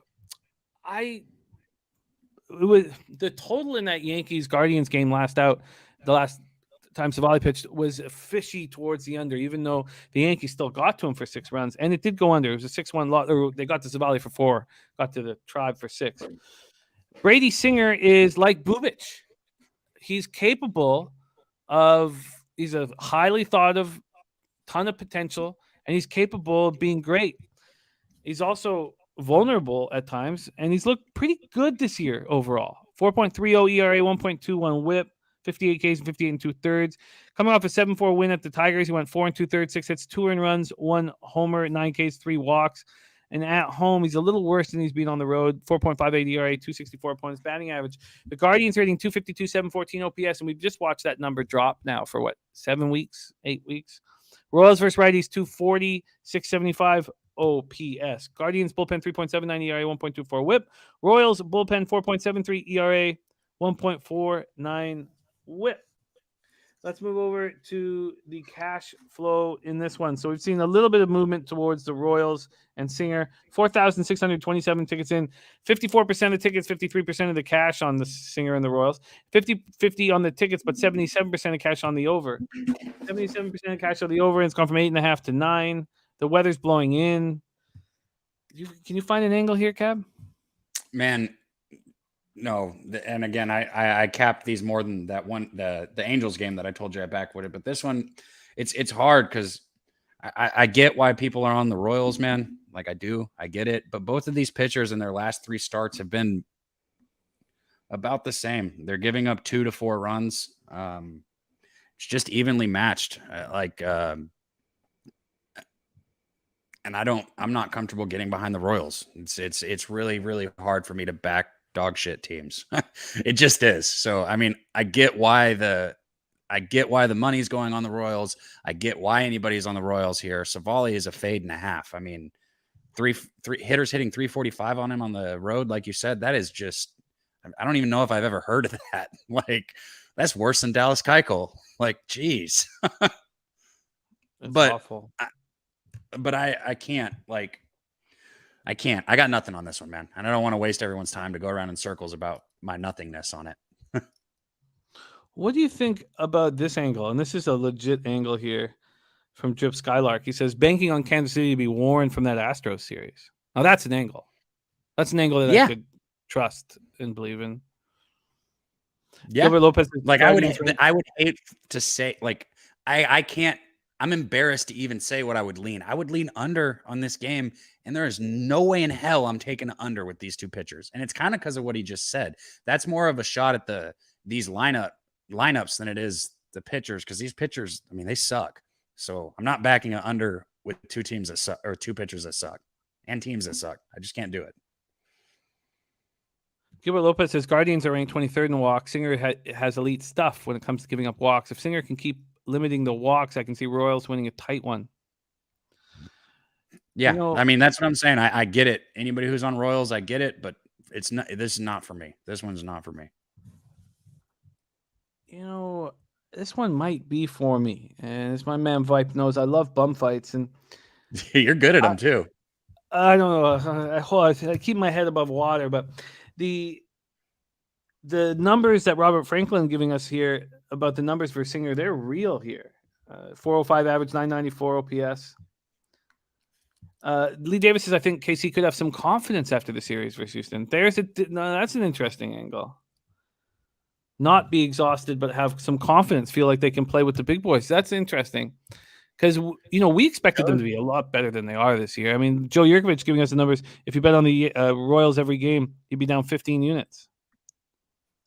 That's fucking horrible. That's really bad, yeah. I mean, we're not even at the All-Star break yet. Ron Crawford, 24-12 last 3 seasons versus KC. See, I look at this lineup. This Tribe lineup is better than I expected it to be. And Ramirez is hitting 500 against them. Ray is hitting 308. And this team can get to him. And the lineup is just better than this Royals lineup is weak. Can you get a good number on the? Can you get a 4 with a decent price on the team total over for the Guardians? Let me see. If Naylor is Rob Free says no power in the lineup if Naylor isn't there. You need Naylor in that lineup. There is no doubt about that. He does help. Johnny Gonzalez would expect a hangover after the Astros series. I don't need to find a reason to bet this, and that feels sort of like what I'm trying to do. Let's see I'll see what this team total is, and then I'll just move past it. God, this is a tough lineup, a tough card. I knew it was going to be a tough card last night when I had such difficulty figuring out what to talk about on the radio. The team total for the Guardians, 4.5 at plus 120. So we could definitely find a 4. Let me see if I can find a 4 right here. It's circa the Guardians. Singer is capable of pitching very well. 4 at minus 118 or 4.5 at plus 120. I mean, you get 27 outs. That's one thing you'll hear me say a lot whenever you're looking at team totals or something like that with the road team. You're getting your full outs no matter what the score of the game is. Mm-hmm. Ron Crawford like in Cleveland money line. Eric Jones like in Cleveland plus 110 at plus 110. CT Base says run differential Cleveland minus 16, Royals minus 102. Says these teams are not equal. There's my guy Nasty Nate in the house. Huh. I've been resisting. I don't know if I'm supposed to here, Nate. I have. Oh, you can do anything you want. It's all, anything you want, man. Oh, okay. You're the boss, man. Here, man. But I do want Naylor in the lineup. Okay, I guess I'm going to hesitate, but I lean towards Cleveland because what was it like? Was it packed? What was it? How many fans were at those Astros Royals games? I'm going to check that. I don't know about that. That's a good question. Let's see. If it was packed and now they go back to an empty stadium, I could see it being not something that. Where is it? Sorry. Here we go. Oh, there it is. Sorry. I'm just going to. Okay, we'll check this out and then I'll move past it here. Let's see how many people were at that last game. Was it busy? And then I'll be able to. Because, it's going to be empty again. And how many did they have? 36,000. And that's jammed. And now they're going to go play in front of 10,000 at home. Yeah. And, those games, man, they were, I mean, I could see somebody saying confidence, I guess, with it, but they were kind of drag out games where anytime that the Royals were ahead, they were just hanging on for their dear life. And that's not really a confidence builder. A confidence builder is like a close game that you find a way to win. Hanging on for your fucking life is not a confidence builder. If anything, it's kind of the opposite. I mean, everyone's different, but for me, that's not something to, be happy about. Yeah, I thought that Bobby Witt would still be hurt, but he's in the expected lineup. Gilbert Lopez says Savali is a xERA of 5.01, sitting at 7. He could be due to pitch a good game. I just hate his fastball velocity. He's a bottom percentile. He has elite fastball spin, but doesn't strike out a ton. God, I love having Gilbert in the chat. This is great. Billy Friedrich says Bubich got hit hard. A lot of those were right at people. They should have lost by a lot more yesterday. And Wallaby King says you aren't confident after heartbreak. Yes, I am going to. I think I'm going to move on the tribe here, and I rarely fade Brady Singer because Singer's always a huge dog. So what's the point of fading him? And now you're going to get him as a favorite here. Savali coming off going up against the Yankees lineup. Now he gets to go up against the Royals lineup. Like why? Do we trust the tribe brass? Because if we do, they believe in this guy. I think that Cleveland full game will be on my card. All right, let's move on. 8:10 p.m. Eastern. Detroit Tigers 35-47, 12-23 on the road. Chicago White Sox 39-42, 17-24 at home. Guaranteed rate field in Chicago, Illinois. What is wrong with these two pitchers? God, Tariq Skubal looked so good. And even when he had that bump in the road, I remember staying off him for a couple games going, okay, we'll be back on him. And I've not been fading him. I've had a lot of friends fading him, making a ton of money. I have not been. And maybe I should be fading him. And maybe this is the perfect opportunity to do that when the White Sox smash lefties, 285, 794 OPS. The question is, do you trust Giolito? We talked about the Savali being hit at a 345 clip on the road. Giolito's getting hit 304 opponents batting average at home. I mean, he's so hard to trust.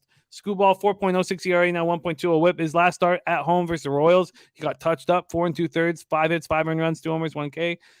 On the road, let's not even talk about his splits anymore because he's just had 2 completely different seasons. He's not doing what he was doing in the first half of the year, so why would we even use that? De Niro says Skubal day. I remember now you're right. De Niro's right. Every day, every time he's pitched has been Skubal day perfect because you fade him every time, I guess. Spreadsheet play of the day from our Ron Crawford is on the White Sox -1. And, when I finally finished all my building my worksheet, I was like, of course, why didn't I see this earlier? Why wasn't this an easy move today when I had to put together some looks before talking them out with you guys? I get it. I fucking get it, Ron. Ron Crawford, White Sox -1.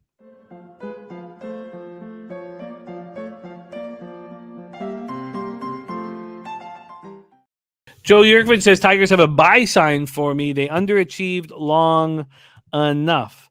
CT Basis, Giolito 1 and 2 earned the last 2 starts. He has settled down. 6 Screwball innings. has not.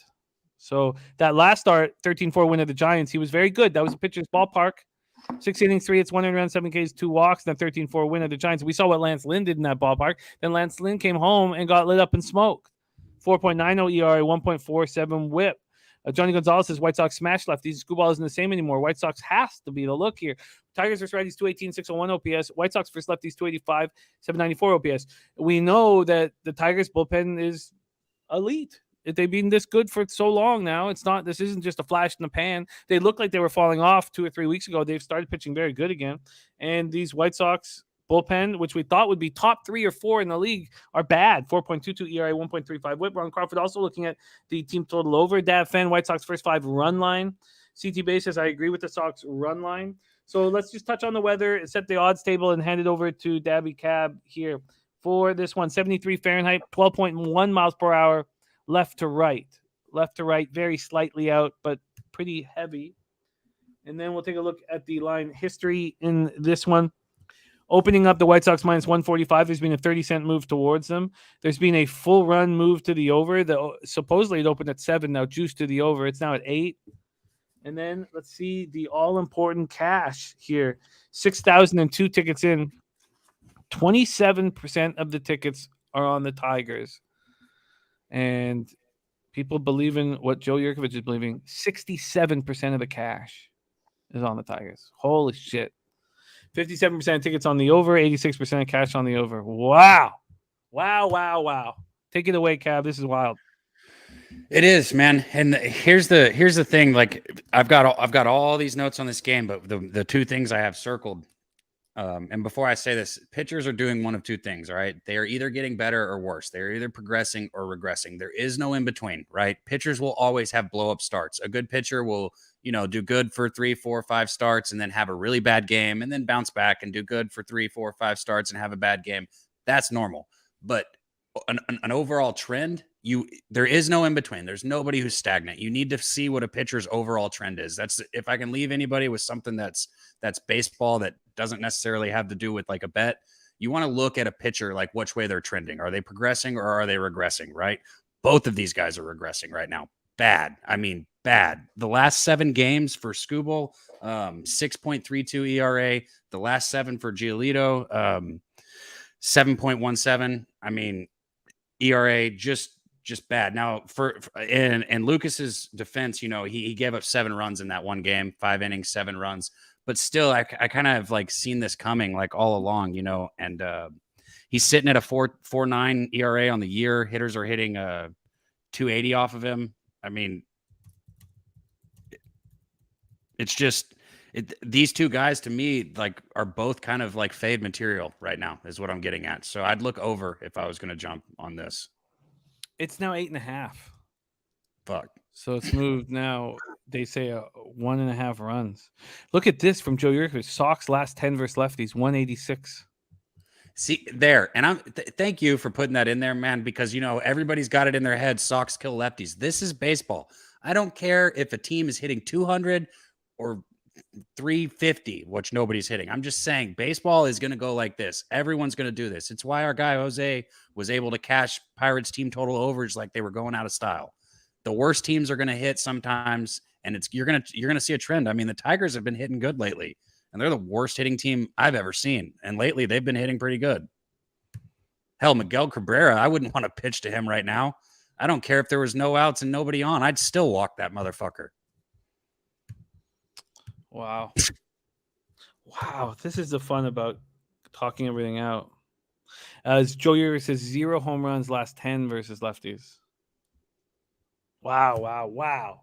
That's wild. And it's just climbing and climbing and climbing. Slatsy said Screwball started regressing when I started betting on him. Slatsy, there you go. That's probably what it was. I think it was you. Oh, that's funny. Wow. Woo-wee, it's a tricky card here, but I find this so enormously helpful. Like, just it helps my. I don't know where I'd be without all this, without everybody's insights and capping together. I mean, that's what you always say. The chat too. The chat gives so like dropping that stat on the White Sox right there. That's just greatness right there. I mean, yeah, it's Joe Yurkovich. He's a hell of a capper, man. Okay, let's just move. I'm just going to move past there. Is there anything official here? I thought that there was going to be something official for me. All we have at this point is Ron Crawford spreadsheet play of the day on White Sox -1. Is there anything you want to add, or do we move on to Pirates Brew Crew? No, I don't want to add anything. Yeah, and yeah, I'm going to stick. I'll have my 5. I'll have 2 on 2 games though, so I'll have my 5 today though, a little more. Well, but we're still here for knowledge. We're not. If you want to tail my picks, that's awesome. But like, what I'm here to do is like get knowledge from you guys and give knowledge to you guys. It's about learning and growing together. Yeah, be a better capper every day. That's all. That's exactly it. Beautifully put. CT Bays get Abreu hitting 455, Anderson 500 for Scooball. Well, the over probably should have been bet, last night. But see, one of the things about baseball, and I'm so thankful that I'm in the black right now, is because it can be overwhelming. The amount of numbers and the games. I often talk, and I don't mean to take it to a negative place, but when something horrible happens in your life, you go outside and the world doesn't give a fuck. Nobody cares. Nothing changes. It doesn't matter how huge and enormous it just keeps going. It keeps going. I remember when my best friend Erwin was dying of cancer, and he was like, the toughest thing is that cancer's just always there waiting for me. There's always 15 games waiting for you tomorrow, and 15 games after that, and 15 games after that. And so it's important to find joy and levity with these numbers. And I get sometimes at night, I'm like, I know I need to start working. I know I need to start working at 6 o'clock at night. That's what you texted me last night. I was like, yeah, I'll be on, but let me start working. yeah, it's so much work. Viper says, that's dark, Jimmy. I have to take a shot now. You said not to be depressing, but you just compared baseball to your good friend's cancer. That's life, baby. That's life. I'll go right with you, Vipe. I've had this Jameson here sitting here with this last little shot left for a few days. I'll take it with you. And I'll send a toast to my man, Erwin Barker. It's been like 11 years since he left here. Funniest guy I've ever known. His nickname was the Professor out here. He was just so smart and so funny. And so this is to you, Erwin. You make me laugh. Your jokes are in my head all the time. And thankful for the time I got to spend with you. Cheers. Okay. You say the world doesn't give a fuck, but you just proved that wrong, because you just gave a fuck, and so did everybody else here for somebody that's gone. And you know what? When we die, that's all we got. I mean, if you're religious or whatever, cool, but like all we have is our memories and the way people think about us, and what you just did was real as shit. Oh, yeah, dude. Ronnie, there's lots of videos of me doing stand-up. I only did two full specials like on television, but I have other shit, YouTube stuff. But let's roll. Let's roll right now into Pirates Brew Crew, and that was one of my bits back in the day. Turkey or terrorist. Fuck, man. Okay, let's go. And Slatsy saying Cabbie stepping in for Babano. What a closer. Yeah, and he knew it. That's why he said like about the work, because I didn't, because Babano still wanted to fight. He's like, I'm not feeling well, but I'm gonna give it my best. And I was like, come on, just rest. And I messaged Cab at 10 o'clock, and he knows what he's got to do right now. He's got to stop everything and start studying. Okay, let's go. Pirates, Brewers, American Family Field in Milwaukee, Wisconsin. We've already been told from our guy, CT Bays, that crazy money's on the under here in Milwaukee. CT Bays says Pirates traveled one day, 18 innings to Cincinnati after Yankees beat down. Awful travel spot. Robert Franklin says raise it, which is exactly what we need to do. We need to get Jose Bouquet, who's been studying these Pirates well. We got to get him here on the show. Must get him here on. That is the best graphic that we have. It's growing on you, I see. It's growing on you for sure. Yeah. She's concerned that you're going to raise it. She is. JT Brubaker against Aaron Ashby here. Let me just set a quick table, and then we'll let you roll with it. First, we'll do the weather in Milwaukee. How hot is it? Is it sticky hot, or are they going to keep that roof open? Oh, it's nice. They're going to have that roof open. 14. It's not as drastic here in Milwaukee when the roof is open, but 14.7 miles per hour left to right goes down to 13.1 miles per hour. So left to right, slightly out. We'll go over to the market move here. We have the Brew Crew opening up at minus 215. They're down. You can get them anywhere between minus 200, minus 220, 25. This total opened up at 8.5 and is now down to 8. I kind of like the way we do it when our old site is working, because then we just know what one book that makes money, a ton of money, has done with the lines, and seeing them all is kind of tricky here. Let's go over to the cash flow in this Pirates Brew Crew spot. We have a third line value. I'd say 35% line value on Jose's Pittsburgh Pirates. They 18% of the tickets and 46% of the cash, Jose. Sharp money on Brubaker and the Pirates. 48% of tickets and 89% of the cash on the under. Very, very interesting. Big Show popping our Discord link there in the chat. Jump in the Discord. All our guys are in there capping at all hours of the day and all hours of the night.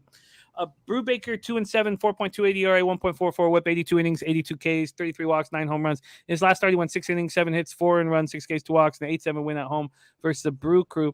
On the road, his home road splits are very similar. He has not won on the road, but 4.20 ERA, 0.251 points batting average. I like Aaron Ashby, and I see why this game is going towards the under, because I think Brubaker's good enough. And Aaron Ashby is good at home. Now, this is a tricky thing that maybe Cab could touch on. So you have Ashby with 58 2/3 innings on the season, and only 13 1/3 of them have been at home. So he's coming off a loss at these Pirates, as Brubaker's coming off a win against these Brewers. We just saw that with Gomber and Keuchel, and both had been touched, and then they pitched much better. But we haven't seen what Ashby can do at home. 2.70 ERA, opponents are hitting 200 against him in 13 1/3. And maybe that's affected his numbers. He's 1-6 with a 4.60 ERA, but I think he's a good pitcher. And the Pirates are only hitting 222, 657 OPS for lefties. So if Brubaker can slow down the Brewers, which he wasn't able to do really last out, if he can, then why wouldn't his first 5 go under? Right? Let's hear first from Jose Bouquet, who has such a great read on these Pittsburgh Pirates. Take it away, Pirates Brew Crew. I am worried about betting them today. I really am. The travel spot is pretty brutal. And actually, I need to double check and see how the second game went, because they won the first game as we said they would, with Contreras pitching well in his bounce back, and then Bryce Wilson also started pitching well. And I've been a closeted Bryce Wilson guy for a long time. Ever since his playoff starts, I always think he's better than can't help himself, bro. He just can't help himself. He just can't help himself. Get your minds out of the gutter. They lost 5-1, so that makes sense. The offense has been struggling as of late, since the beginning of this month, really. It's been 2 runs, 4 runs, no runs, 2 runs, no runs, 2 runs, 1 run. So I'm a little worried about the travel spot here, honestly. They have cooled down a bit. My guy O'Neill has not been pitting well this month as well. So it's and the issue is it's a 3. It's very tempting at a 3. But I just don't want to take them today, truthfully. It's just really, like CT Bays is saying, they have to be tired because they go New York on Wednesday, doubleheader on Thursday. Or they were in Pittsburgh technically. So Pittsburgh, they go to Ohio for the doubleheader, and they go up to Milwaukee right after. I know those flights are probably like 3 hours, but still, like it's the process of going up, the altitude, all that stuff affects your body, how you recover from games. Like you'll hear like NBA players all the time during like the NBA finals when they come back They had to fly the next day or that night. They got to ice their ankles. The elevation and the altitude fucks with the circulation in your blood, and it really can like hurt you. Like it'll start hurting you pretty badly, and they got to do all this shit to fix that stuff. And I just worried about them today. I'm staying off them. I've stayed off them the last 2 games. Technically, I didn't bet on them yesterday. I did say they were going to win, but I didn't bet on them. So I ultimately had to pass here, I guess. This is tough. Though I am very much in the process of starting my notes. So we'll see by the end of Say Hey Plays today at 4:30 or 5:30, I should say, 4:30 Central with Connor Mack today. We'll see if I get there. But like Billy Friedrich's saying, first 5 teams over 1.5, like all that stuff, that's really, really, really appealing. But we'll see. What do you think Cheshire Cat's implying here? That's a good question. He's gonna give me some really good weed. Maybe the weed that JR owes me. Or I owe JR, actually. What a relief. Davy Cab, Pirates, Brew Crew, Brubaker, Ashby. Let me just say this before we move on. But one last question to Jose. Jose, I agree with this move to the under. I think this makes sense to me. And everything you said kind of led me more towards that. Why is that fair for me to say that you were kind of leaning in that direction? Well, I think about like I don't know how many days ago it was, maybe like a couple days ago. I think about the Yankees doing this very same thing. They went from New York, I think it was. They went from New York to Houston to play that 1-game series. I don't remember if I bet and won on the Astros, but I said they were going to win that day. And then they had to go from Houston to Cleveland right after. And I took the first 5 under in that game. And of course, the fucking baseball gods were on their side that day.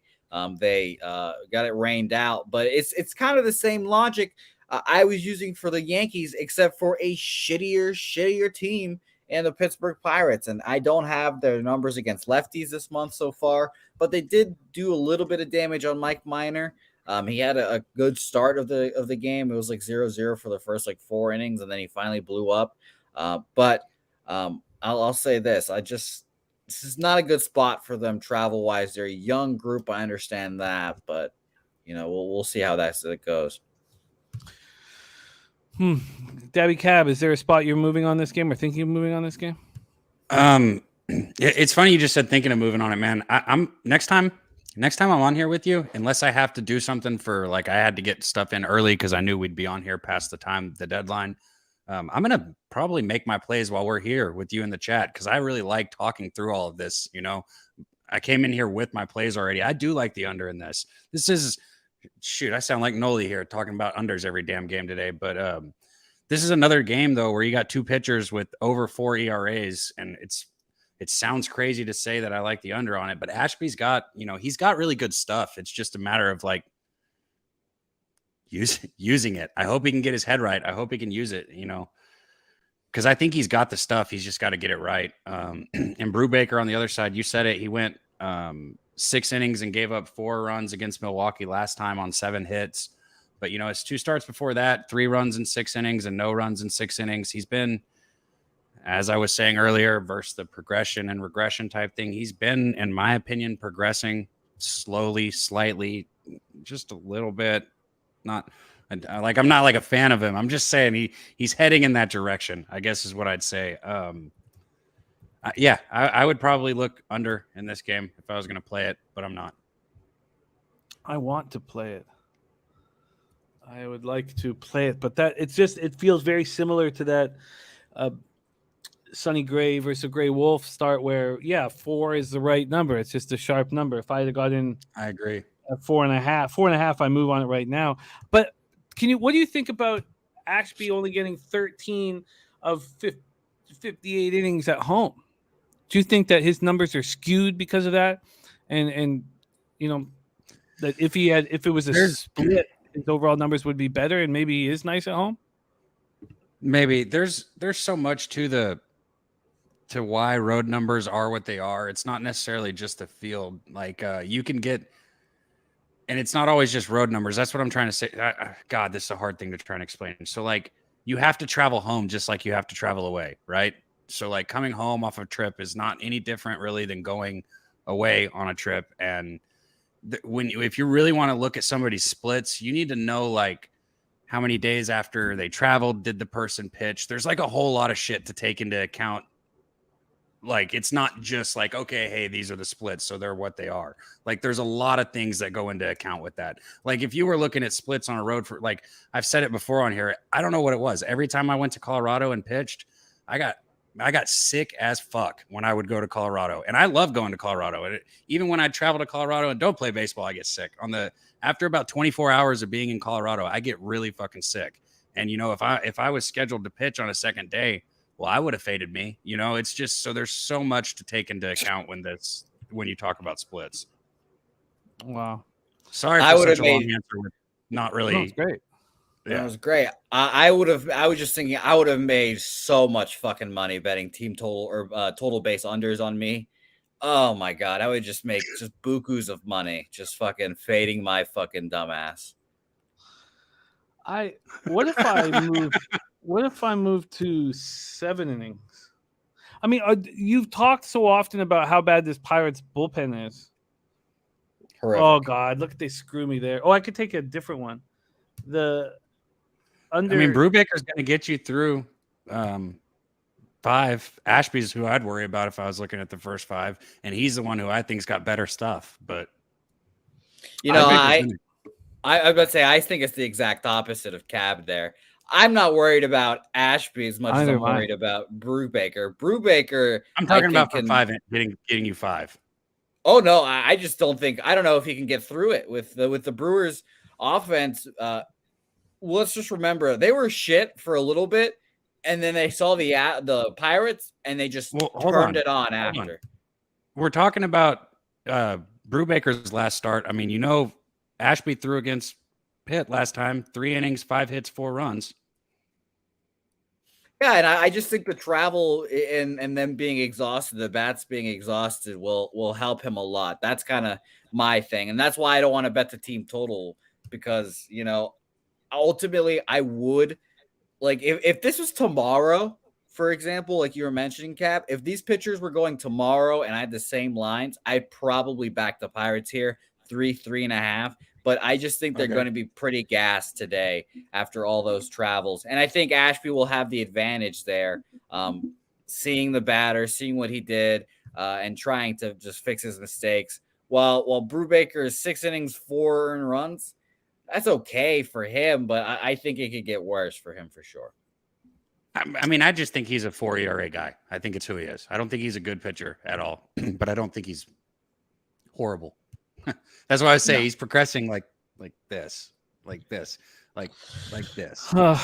don't see huge. I was almost going to move toward no run first inning. I guess I can't. I do not think the Pirates are, but they're too. It sucks when you think a team's not going to produce offense and they're a huge dog. I mean, how do you? Gilbert Lopez says Ashby's next ERA of 3.22. If his ERA is going to come down, I would think it has to start at home. I think Ashby's going to have a nice start here. But do we trust Brubaker to get through it enough? I mean, let's just remember Ski's words earlier in the show. If you think that shitty team's going to suck, bet their team total under. Yeah, but if that team is a huge dog, you're not going to get a decent. You can only hope for that on like an even type game. Big dog, you're not. There's just going to be no value. The market's expecting them to struggle. Johnny Gonzalez, we went over those batter versus pitchers stuff. I mean, Pittsburgh against Ashby, numbers are decent, small sample size, decent. I mean, he's allowed 2 home runs, one to Michael Chavis, one to O'Neill Cruz. That could happen again. And then there's certain players on Milwaukee, well, just Caratini, that gets to Brubaker, and that's who you want. I like if there's one, if you know, if there's one guy you want to hit you want it to be fucking Victor Caratini. Who gives a fuck what he does? Okay. I'm gonna need some more time, but I do think this game goes under. And the question is, I just don't trust the Pirates bullpen to get me through those last couple innings. I wouldn't either. Joe Euro says roof open, wind blowing out. It's not really blowing out, Joe. It's I guess slightly blowing out. Okay. All right, first 5 under in the Pirates for Wallaby King. He's taking the plunge. Yeah. Okay. And CT Base says Pirates third city in 3 days with doubleheader sandwiched in between. They're not going to score runs. God, I wish this was a 4.5. Okay, well, I lean towards the first 5 under 4. No, I'm not. I'm just gonna take this off. I'm gonna take this off. I just don't have much action now all of a sudden, except for the. Okay, let's move on. And 4.5 would be perfect, man. Oh yeah, I'd be. It's not. I'd be That's the thing. It's not. It's 4. 8:15 p.m. Eastern. Next up, Jose. Let me know if there's because I forced you into say, hey, plays today. If there's a spot that you want. Let me know for this card. Cool. All right. We Philadelphia Phillies at St. Louis Cardinals. We're at Busch Stadium in St. Louis, Missouri. Interesting comment or quote here that Slatsy45 gave us about this very, very intriguing matchup between Zach Wheeler and Adam Wainwright. Wainwright last 4 games without Molina has allowed 4 runs in 3 of them. And the quote is, "I'm sad out there without my buddy." I'm sad out there without my buddy. Is the quote. God, Wainwright, you're supposed to be a man out there. 41? Isn't he 41? All right, let's go with the weather in St. Louis to get us started here in this one. We have 87 Fahrenheit. Feels like 99. It's left to right, 8.7 miles per hour, but it starts becoming in throughout the game. And by the last hour of the game, it's fully in. So I guess we can expect these bullpens to be on it with the wind helping them. And this Phillies bullpen has been much improved since the managerial change. I don't know if that had something to do with it. Let's go over to the line history here in this Phillies game. Again, we're using the Action Network, so I don't know. I don't know. I'll just say what it says here. It says that the Phillies opened at plus 125. They're now minus 130 favorites. I don't know if anybody can back that up. Unfortunately, the site that we use generally is not working today. So I'm just going to see if it's now working. I would love to see someone verify that, because that would be the biggest dog to favorite line move that I've seen all season. And no, the site's still down. Okay. All right. So they're saying that the Cardinals have gone from minus 145 to plus 110. Can somebody verify that, please? Mike M says the Cardinals have lost each of their last 10 games against the Phillies following a win. Okay. Let's go over to the cash flow here in this Philly St. Louis spot. Let's see. Lee will know. It says Cardinals open up minus 101 at Penny. Cardinals opening up minus 101 at Penny. And they're now plus 110. See that makes sense. That makes sense to me. How much difference do you think? Say what? I mean, we're in St. Louis here, but we got this same game last week, you know? It was just in Philly. Yeah, but look at Wheeler. He's got a 4.45 ERA on the road, and opponents are hitting 280 off of him. So you get him at home, and he's just a monster. You get him out on the road, and he struggles. I mean, look at that start he had at home. The fact that they just saw each other was reason to give me pause, and I thought, well, Wainwright will have a better start here, and that's why I thought it was so important of Slatsy's line here about the last 4 games without Molina. I mean, a catcher makes a huge difference. I can tell you that right now. When is Molina coming back anyways? I'm going to look that up after I hand it over to you here. So let's go over to the cash flow in this one. 5,863 tickets in. They have a sliver of line value, and I mean a sliver. I mean 5% line value or less on the Cardinals. We have 51% of the tickets, 69% of the cash on Wheeler in the Phillies, and then 36% of tickets, 96% cash on the under.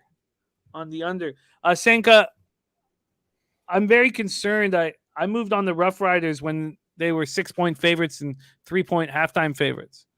They're now 2 and 4, so I'm very concerned about my Riders look. But I want to back the Riders at Mosaic, and I'm on the Lions first half. There's Dutch Boy Fresh in the house. Great to see you, Dutchy. JPC says, I've done pretty good back in Wainwright at home. The Molina angle gives me pause. So Wainwright last start that Abby was talking about, 5 2/3, 8 hits, 4 and runs, 2 homers, 5 Ks, and a 4-0 loss. At home, he's got a 2.25 ERA and a 2.38 opponent's batting average. Lee Davis is on the Cardinals at plus 113. Arabas says this pitching matchup has never went over, just 1 push out of 4 games. And what is the total done? The total's gone from 7.5 to 8 at some books. I've a bad ROI on when pitchers are facing an opponent again 5 days later, and it's always stuck in my head. Phillies versus Righties 246, 727 OPS. Cardinals versus Righties 248, 711 OPS. This Phillies bullpen's been much improved. 3.79 ERA, 1.31 WHIP. Cardinals bullpen 3.44 ERA, 1.21 WHIP. Dabby, Cab, what do you think here? Wainwright, Wheeler. No, you're on mute, my man. Shit, that's twice. Okay, I'm kind of in the same boat here with you. I don't like getting on a game where like that we just had, and I know that Wheeler's splits are different from home and away, like you said, but I'm not going to go into a huge speech about it again. But there's a whole lot more to take into account with that than just like, oh, he's home or away, like I was saying. And I don't have all that taken into account for this to give my opinion on it. I'm just saying there's more to it than that. But I kind of would look under if I was going anywhere with the way the Cardinals have been trending.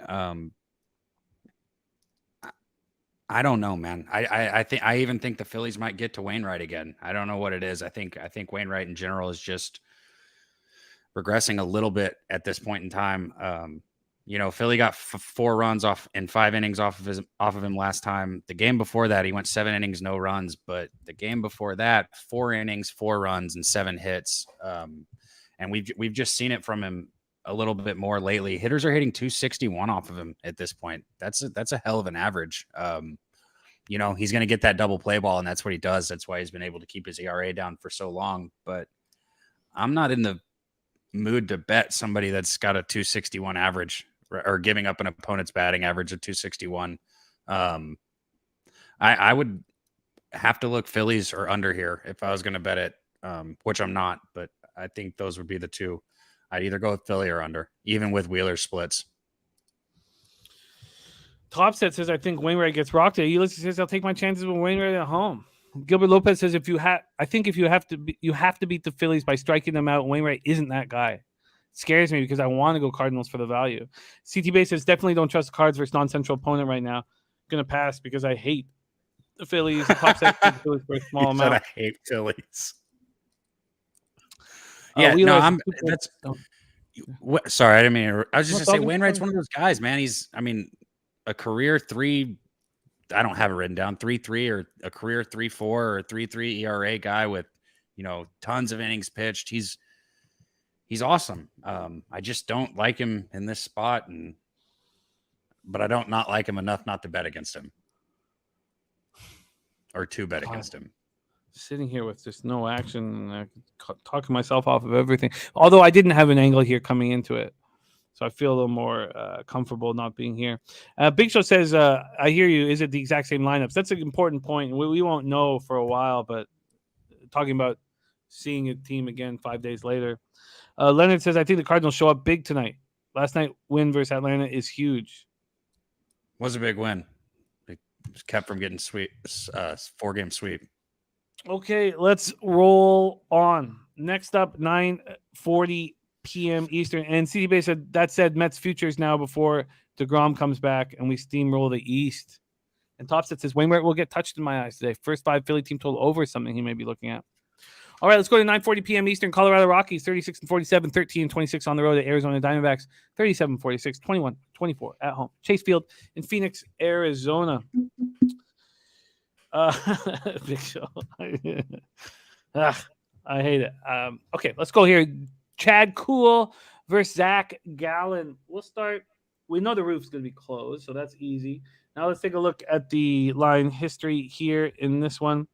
We have the Rockies opening up at plus 125. They're now plus 145. So there's been a big move towards the Diamondbacks and Zach Gallen, opening up at minus 145, up as high as minus 175 right now, although you can still find a minus 160.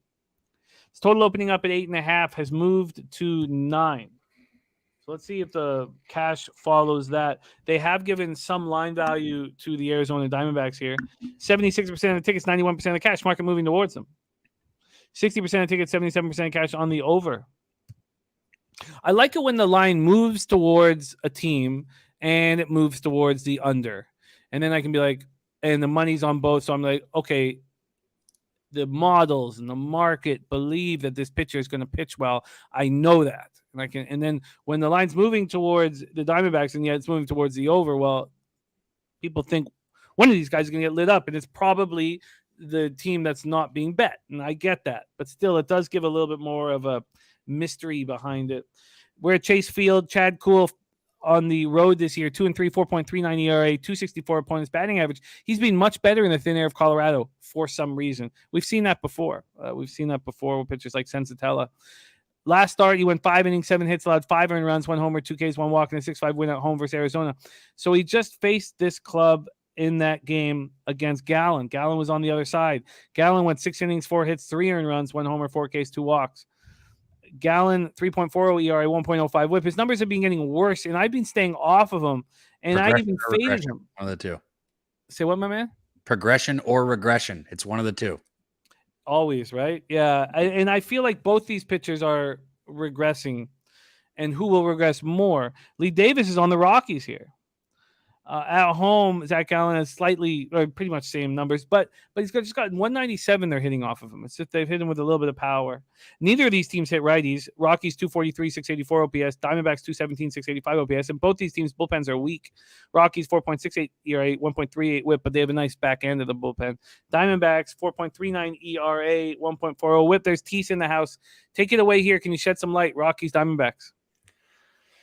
Yeah, I think there's bias to the over partially because of just what we see out of these two pitchers, like we were saying with the regression, which makes perfect sense. Man, I this is a very, very hard game for me to cap. Gallen, last start, 4 hits, 3 runs. Start before that, 7 hits, 6 runs. The start before that, 4 hits, 1 run. Rockies, they're not in Colorado. They don't hit the same in Colorado, or they don't hit the same away from Colorado. It's not even close. Chad Kuhl, he's got a 3.83 ERA, but hitters are hitting 294 off of him this year. Shit, man, I'd have to look Arizona if I was going to play this in the first 5, and I'm not getting behind Gallen with how he's been regressing. Arizona really is kind of where I'd be looking this game, but I just can't do it. So I'm off. Chad Kuhl did have that 9 innings, 3 hits, and no runs against the Dodgers. That was pretty impressive. But other than that, so did Eric Fetty. Everybody shows up for that game. It's the biggest game. Like a good enough pitcher can show up if they want to. And I don't know. I just don't think he does it again. I would look Arizona here or pass, and I'm passing. Yeah. Yeah. What about a first 5 over? Yeah, 5 over. I cashed the first 5 over on these two teams yesterday.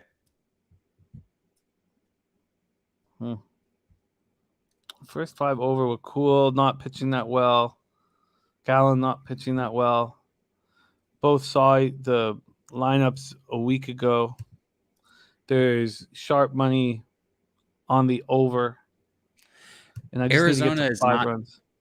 Some stadiums are completely different than playing in Colorado, but Arizona is not one of those places. It still tends to trend towards the extra base hits there. Mike M, though, Arizona first 5 under, 4.5 is his pimp slap play of the day. Billy Frieder says Blackman 10 for 24 versus Gallen, selling 542. God, I don't want to go up against Mike M. Wish I didn't see that. CT Base says Chris Bryant makes that Rocks lineup much deeper. It sure does.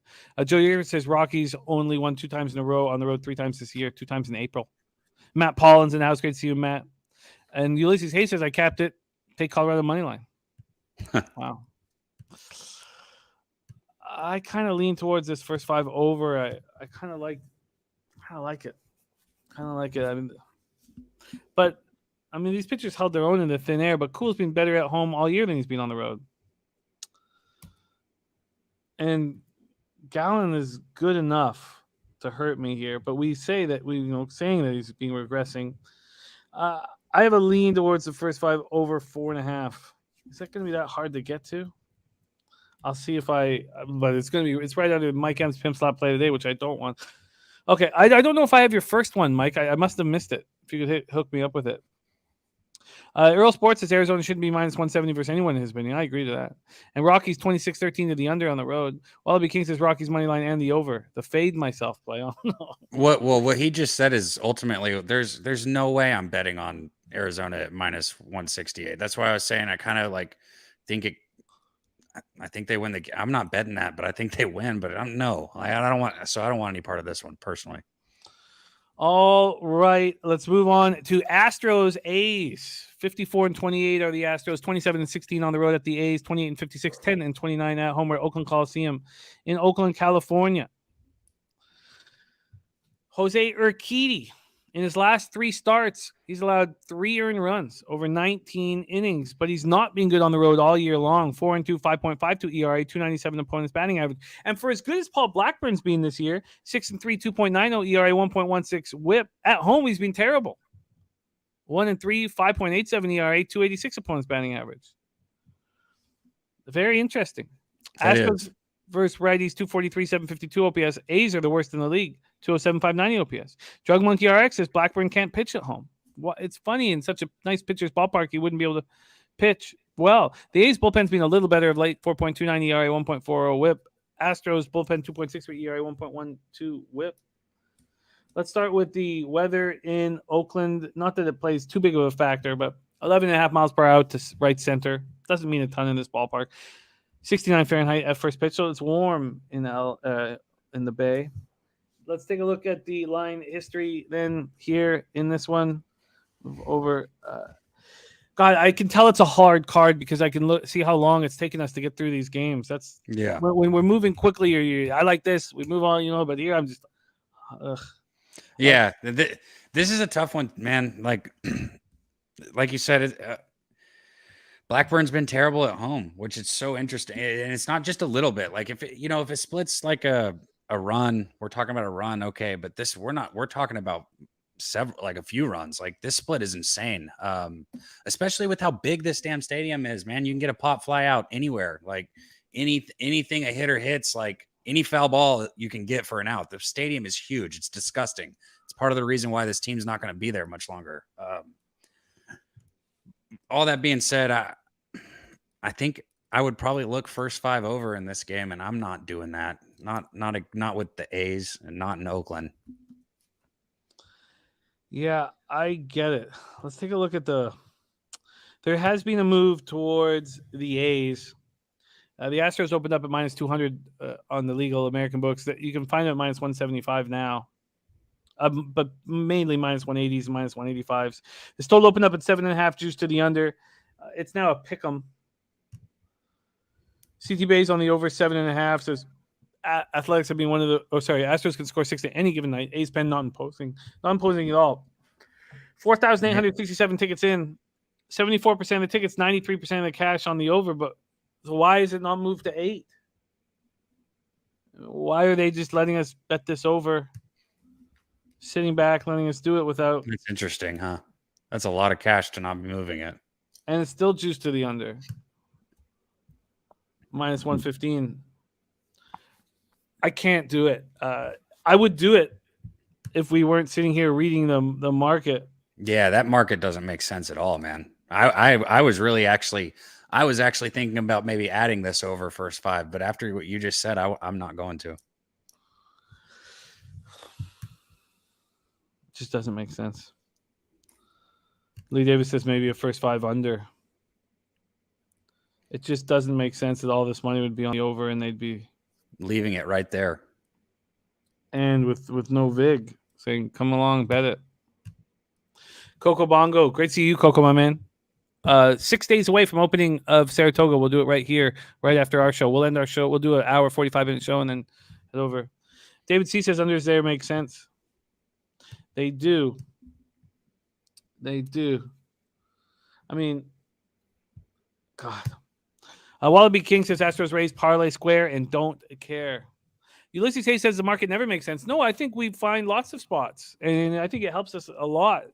But all right, let's just keep moving on, and when we do the last recap, then maybe, and if we don't have enough action, maybe we can add a couple spots here. Peasy said, I just need the Astros to score 5. Matt Paulin says, I hate betting overs in Oakland. And Lee Davis has a good point. Says these are the types of games the Stros don't give a fuck about and do just enough to win. Okay, let's roll on. 9:40 p.m. is next up. San Francisco Giants 41-40. That under 87 wins, looking very good right now. Season total. That was my only season-long bet. Oh, I tell you what, it's funny you bring that up because everyone was like freaking out at the beginning of the season. And I remember, shout out to Nutflush. Him and I were texting back and forth. I was like, everyone's acting like we've played 90 games already. Like there's been like 20 games or like 30 games. I was like, the record does not matter yet. That shit don't count yet. You're right, because I got some guys at the poker table to bet it as well. And they were like, Jimmy, what the fuck have you done? You know? So that's nice. Well, tell him it's a 162 game season for a reason. You got a long ways to go.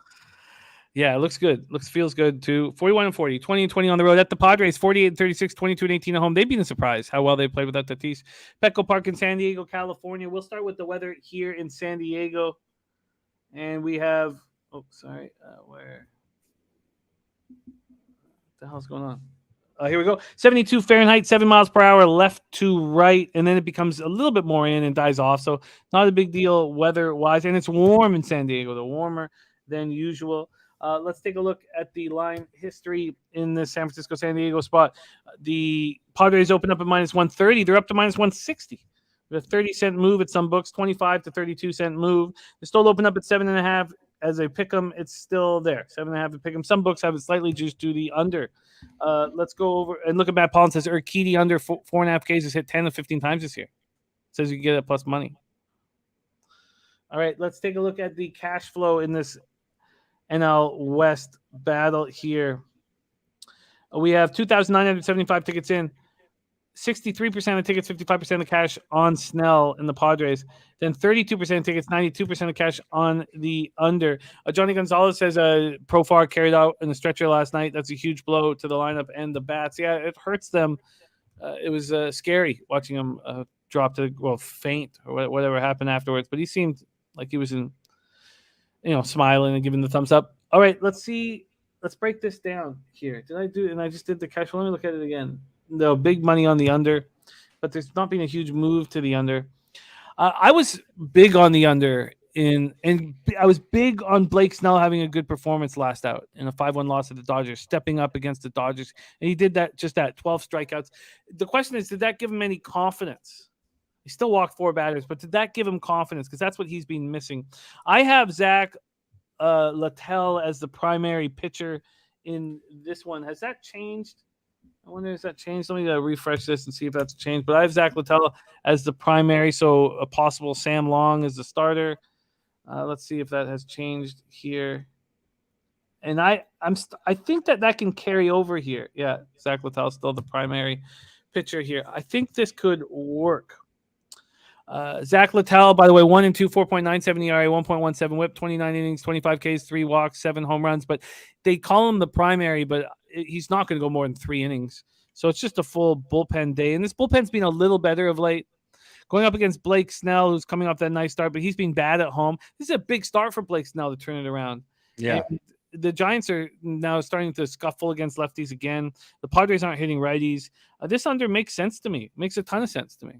Except it's warm out, but the wind is going to help the pitchers going across the diamond. What do you think here, Cabbie? Take it away. Giants, Padres. I think with these two teams, the under is the only thing, no matter who's on the mound, that makes sense. Especially with the way they've been hitting lately. I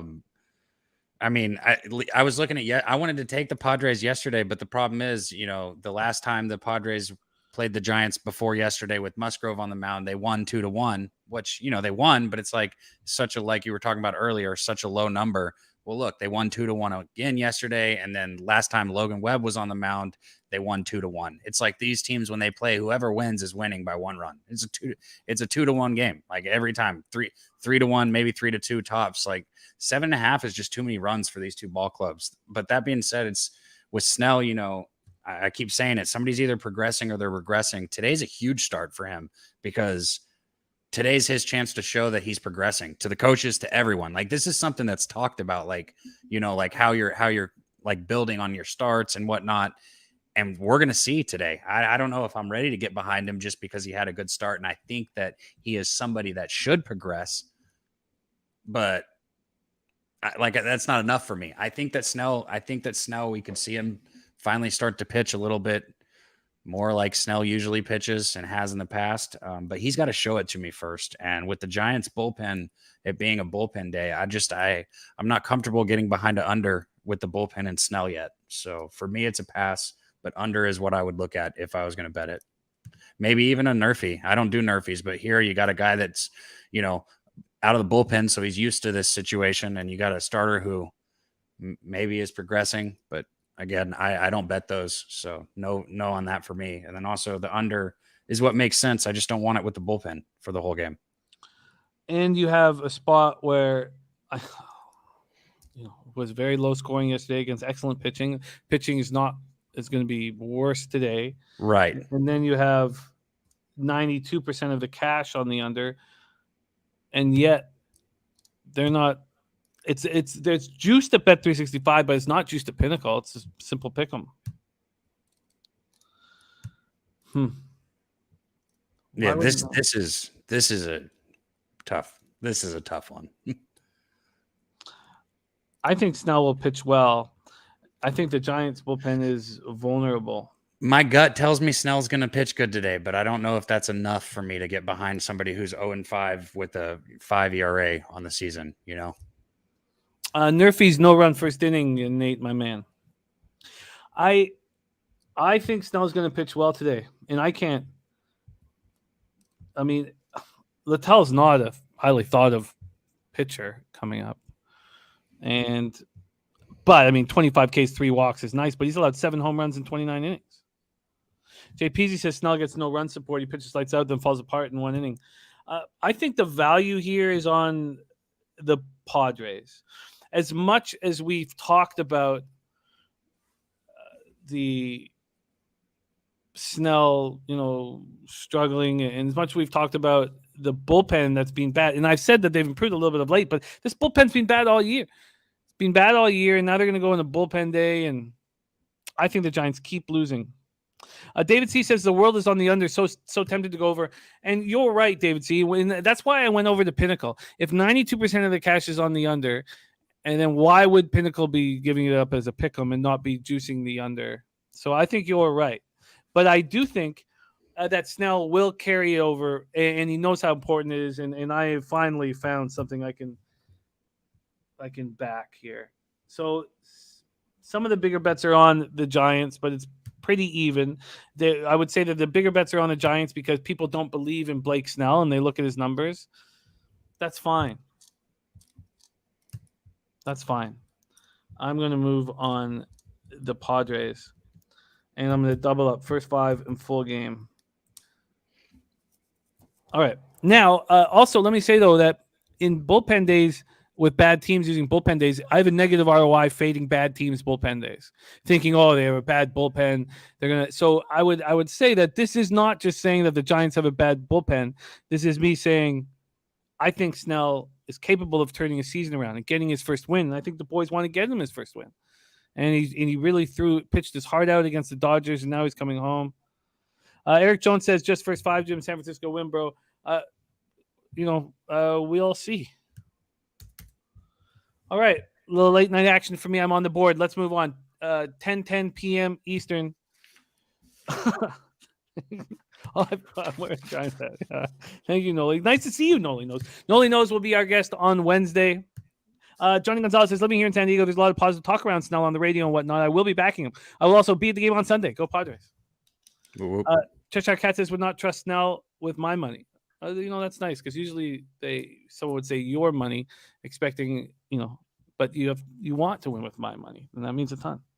We've got looks here from our big show picks, LFA. Topset says so many games. This one scared me the most. It's a tough card, but I'm in. I'm backing Snell. I'm in. And I'm excited. Big Show's retracted. I won't copy and paste. I'll let you. There it is. LFA parlay. All right, I'm gonna copy and paste it. Thank you for sharing that with us, Big Show. All right, let's roll on. 10:10 p.m. Just 2 games left. Dabby Cab, sorry, it's been you've been such a trooper here, sitting with me for a long time, and it's a tough fucking card, man. All right, 10:10 p.m. Eastern. Chicago Cubs 34-49, 17-22 on the road at the LA Dodgers 53-29, 27-13 at home. We have come to the next spot on the board that gives full line value to a baseball team, and surprisingly, it is these Chicago Cubs. Full line value on the Cubs. Dodger Stadium, Chavez Ravine in Los Angeles, California. I was I don't know why, but I was going over Final Destination 3 stuff yesterday. I don't know why. Just in the dark, whatever. And there was a couple interviews I saw of when we did the red carpet. And I was like, fuck, that was such a magical time, you know? Hell yeah. It was such a fucking Frankie Cheeks. And then I watched the interview, and my voice is so high. And I used to battle that when I was in grade 7. I heard a tape of me doing I had like a French test, and I like recorded myself, and it was like, no joke. It was like, good luck on the test. You're gonna do just fine. You're gonna be just. And I was like, oh man. And then I was watching the interview. The voice was so high, but I have such great memories of LA. What a great fucking city, and I love it. Jose, not a lot of Frankie Cheeks talk on. When Frankie Cheeks comes up, I gotta get on the thing. Never forget, I won't dox you, Jimmy, but your contact thing is Frankie Cheeks. You know, it's a lovely picture. Hold on, that's one topic. I'm gonna throw something out that most people don't know. There is an alternate version of the movie where Jimmy doesn't die. What? Yeah, it's truth. Yeah. Boom. Yeah, I'm the only one that survives Final Destination movies, and you get to see everything that I was filming. It's all ass shots. Well, I'll tell you, I watched it for the first time the other day with Helga, and we timed it exactly halfway through. Jimmy makes it halfway through. It's beautiful. Like it's right on the nose halfway through. I was like, hell yeah, Jimmy, get the halfway through, collect your checks, and bounce. That's what Frankie does. Yeah, I love it. I did this horrible movie called Decoys Rebirth, like Decoys 2, and I die in that, and it's a funny death early. But I had a makeout scene with this like really hot chick who I didn't like. I didn't like because I knew, you know, from a past I didn't like her, and so I needed her to not arouse me at all, you know. So I needed her. So I would. Because I make out with her. What'd you do? I would jerk off 4 or 5 times before I got to that. You know? So I would be just dead inside. And so we'd make out, and then every time afterwards I go, you're doing nothing for me. See this, fellas? No arousal whatsoever. And she just hated me so much. And every time I was like, you're doing nothing for me. All right. Wow. Yeah. That's funny. I did not. Yeah, you guys call me questionable. I'm not the one talking about beating off 4 or 5 times. You didn't do it to a dude, Jose, like you. I didn't say I was doing it to dudes either. I just said kiss Rafael Devers right on the mouth. What's wrong with that? Nothing's wrong with that. Thank you. Jack Rosenblatt says, what does full line value mean? It's just we've been rolling with Sports Insights for the last year, and the record's really nice. Our man B-Lab 69. So the record for teams with full line value last month, and B-Lab's tracking it all since then. So we had the full of June of tracking the teams with full line value, and I'll give you the actual record here right now. Sorry, full line value. Here we go. In June, and they won the first game in July. The July they have a winning record too, but in June they were 13 wins and 10 losses. Average line was plus 112, plus 4.11 units with a 15.77% ROI. Yeah. So there you go, Jack, my man. Thank you, Ronnie. Derek says, you think the Yankees beat the Red Sox again today? I'm gonna bet on the Red Sox first 5. I don't care about what happens after that. I kind of think this is. I mean, imagine getting. Look at the implied probability for a team the way they're raking lefties on a plus line like that. I just think that's probably a must bet for me. CD Bay says Cubs money line at this price. Gradwell left with an injury. Kimbrel threw a season high 30 pitches last night, being without Trinan. Let's go. Here we go. So we talked about the weather in or have we not talked about that? I stopped so 75 Fahrenheit, 6.4 miles per hour out to right center, dies down to 4.2 miles per hour. Let's go over to the line history in this one. And where are we? Sorry, here we go. Cubs, Dodgers. We have the Dodgers opening up minus 175. Now they're minus 200 to minus 210. This total opened up juice to the over. It's now a pick'em. And Bruce Hayward says Keegan Thompson is a burger. Bruce Hayward says Dodgers all day. Cheeseburger, looks like. Fully loaded cheeseburger. Let's take a look at where the cash lies. So I said that the Cubs have full line value. 8,958 tickets in. Look at this. Is so wild. I love this shit. 11% of the tickets are on the Cubs and 76% of the cash. Wow. 38% of tickets are on the over and 80% of the cash. Wow. Let me just go over to wow. Big differences on those two. I love that shit. The total is at 8.5 at a pick'em. Wow. Citi Base says Thomas is good stuff and has impressed me. Obviously, Dodgers are legit, but Rockies had the lead in every game last series. Keegan Thompson, 7-3, 3.41 ERA, 1.23 whip, 71 and third, 66 Ks, 24 walks, 7 home runs, 4 innings, 7 hits, 2 runs, 3 Ks, 3 walks, in a 4-2 loss at home versus the Red Sox last out. On the road, he's got really bad numbers, but part of that was when he only went a third of an inning and got lit up for 7 runs. I believe it was 7 runs. 3-2, 5.40 ERA, 280 opponents batting average.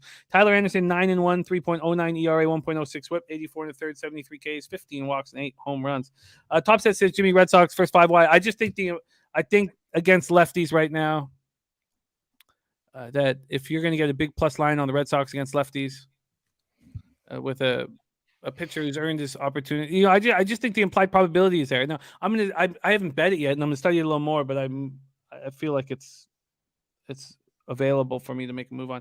Tyler Anderson, 6 1/3, 6 hits, 1 earned run last out in the 7-2 win at home versus Padres. He's pitching so well. At home, he's 6-0 with a 2.74 ERA, 223 opponents batting average, 3.09 ERA, 1.06 whip. The Cubbies, they hit lefties, 245, 736 OPS, but so did the Padres. Need to shut them down. Dodgers is righties, 255, 776 OPS, and the Dodgers bullpen a full round better than the Cubs bullpen. What do you think about all these big bets on the Cubs? Cabbie, take it away. I think it's interesting. We always have somebody in the chat that before I even speak says what I'm thinking. That's why we got such a badass chat here, man. Billy Friedrich, Thompson has been shaky in 6 of his last 7 starts. Yeah, his last 7 starts, his ERA is a 5.74. So I know he's got a 3.4 on the season, but he's been shaky like always. And I'm if you're going to hear a theme from me today with the pitcher, it's progression or regression. One of the two. It's one or the other, and he's regressing at this moment. Anderson on the other side.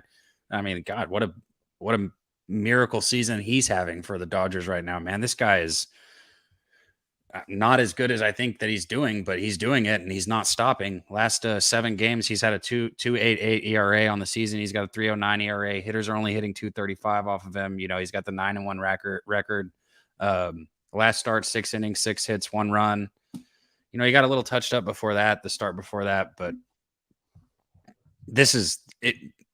This is a tough spot also. I went into all that just to say I got nothing on this game, man. I wouldn't look to go against the Dodgers and Anderson, but I also don't like them at this price.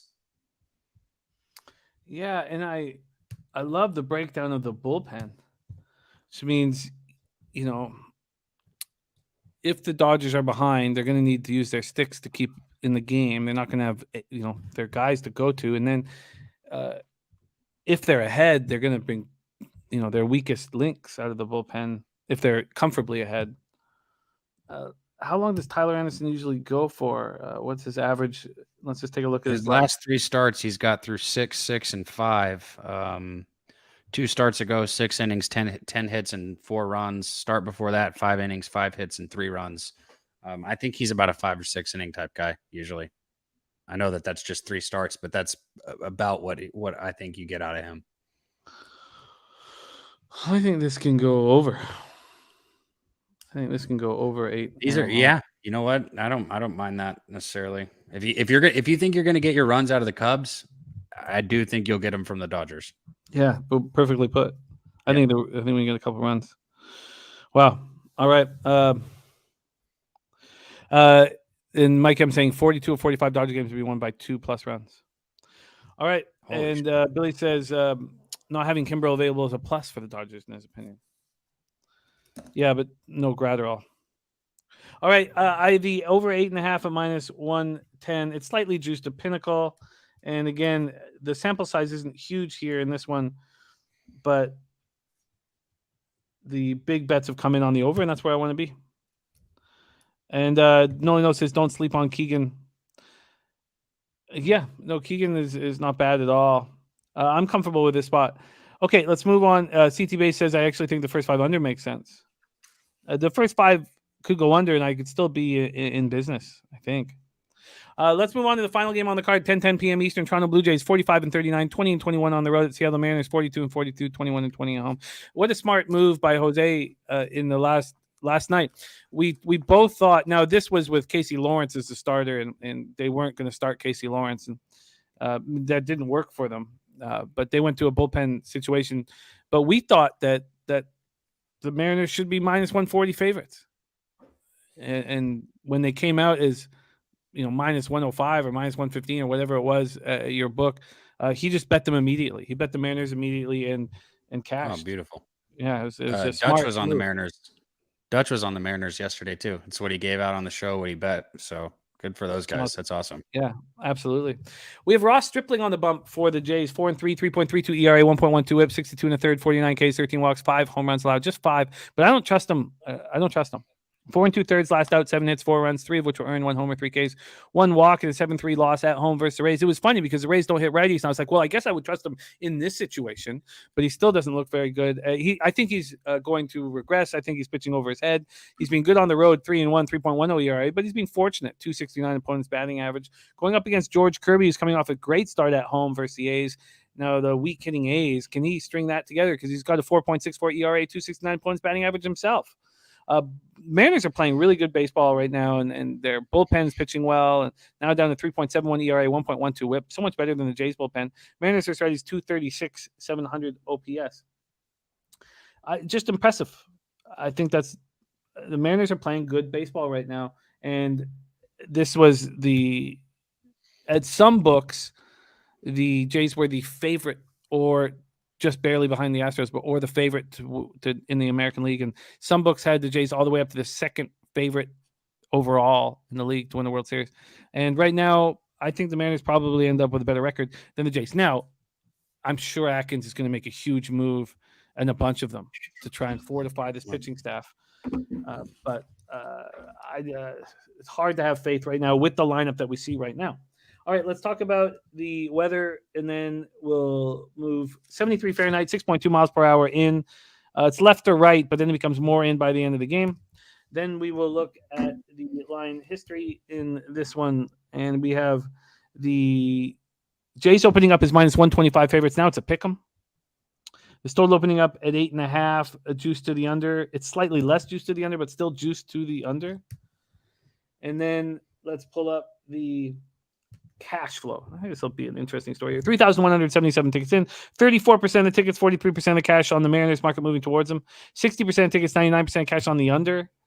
I don't know. I find that tricky, but I don't see why the Mariners don't sweep the Jays here. The Jays are floundering. What do you think of this spot? Take it away, Cabbie. I think that I knew that I would be against everyone here with this play. I wouldn't trust the Jays, especially with their bullpen full game. I did take the Jays on the money line first 5 here. Jays have not been good lately. I get it. Kirby, even with his last start at home against the A's, his home ERA. Oh shit! I just lost it. Where did I have it? He's got what, a 4.64 ERA at home. Hitters are hitting 269 off of him.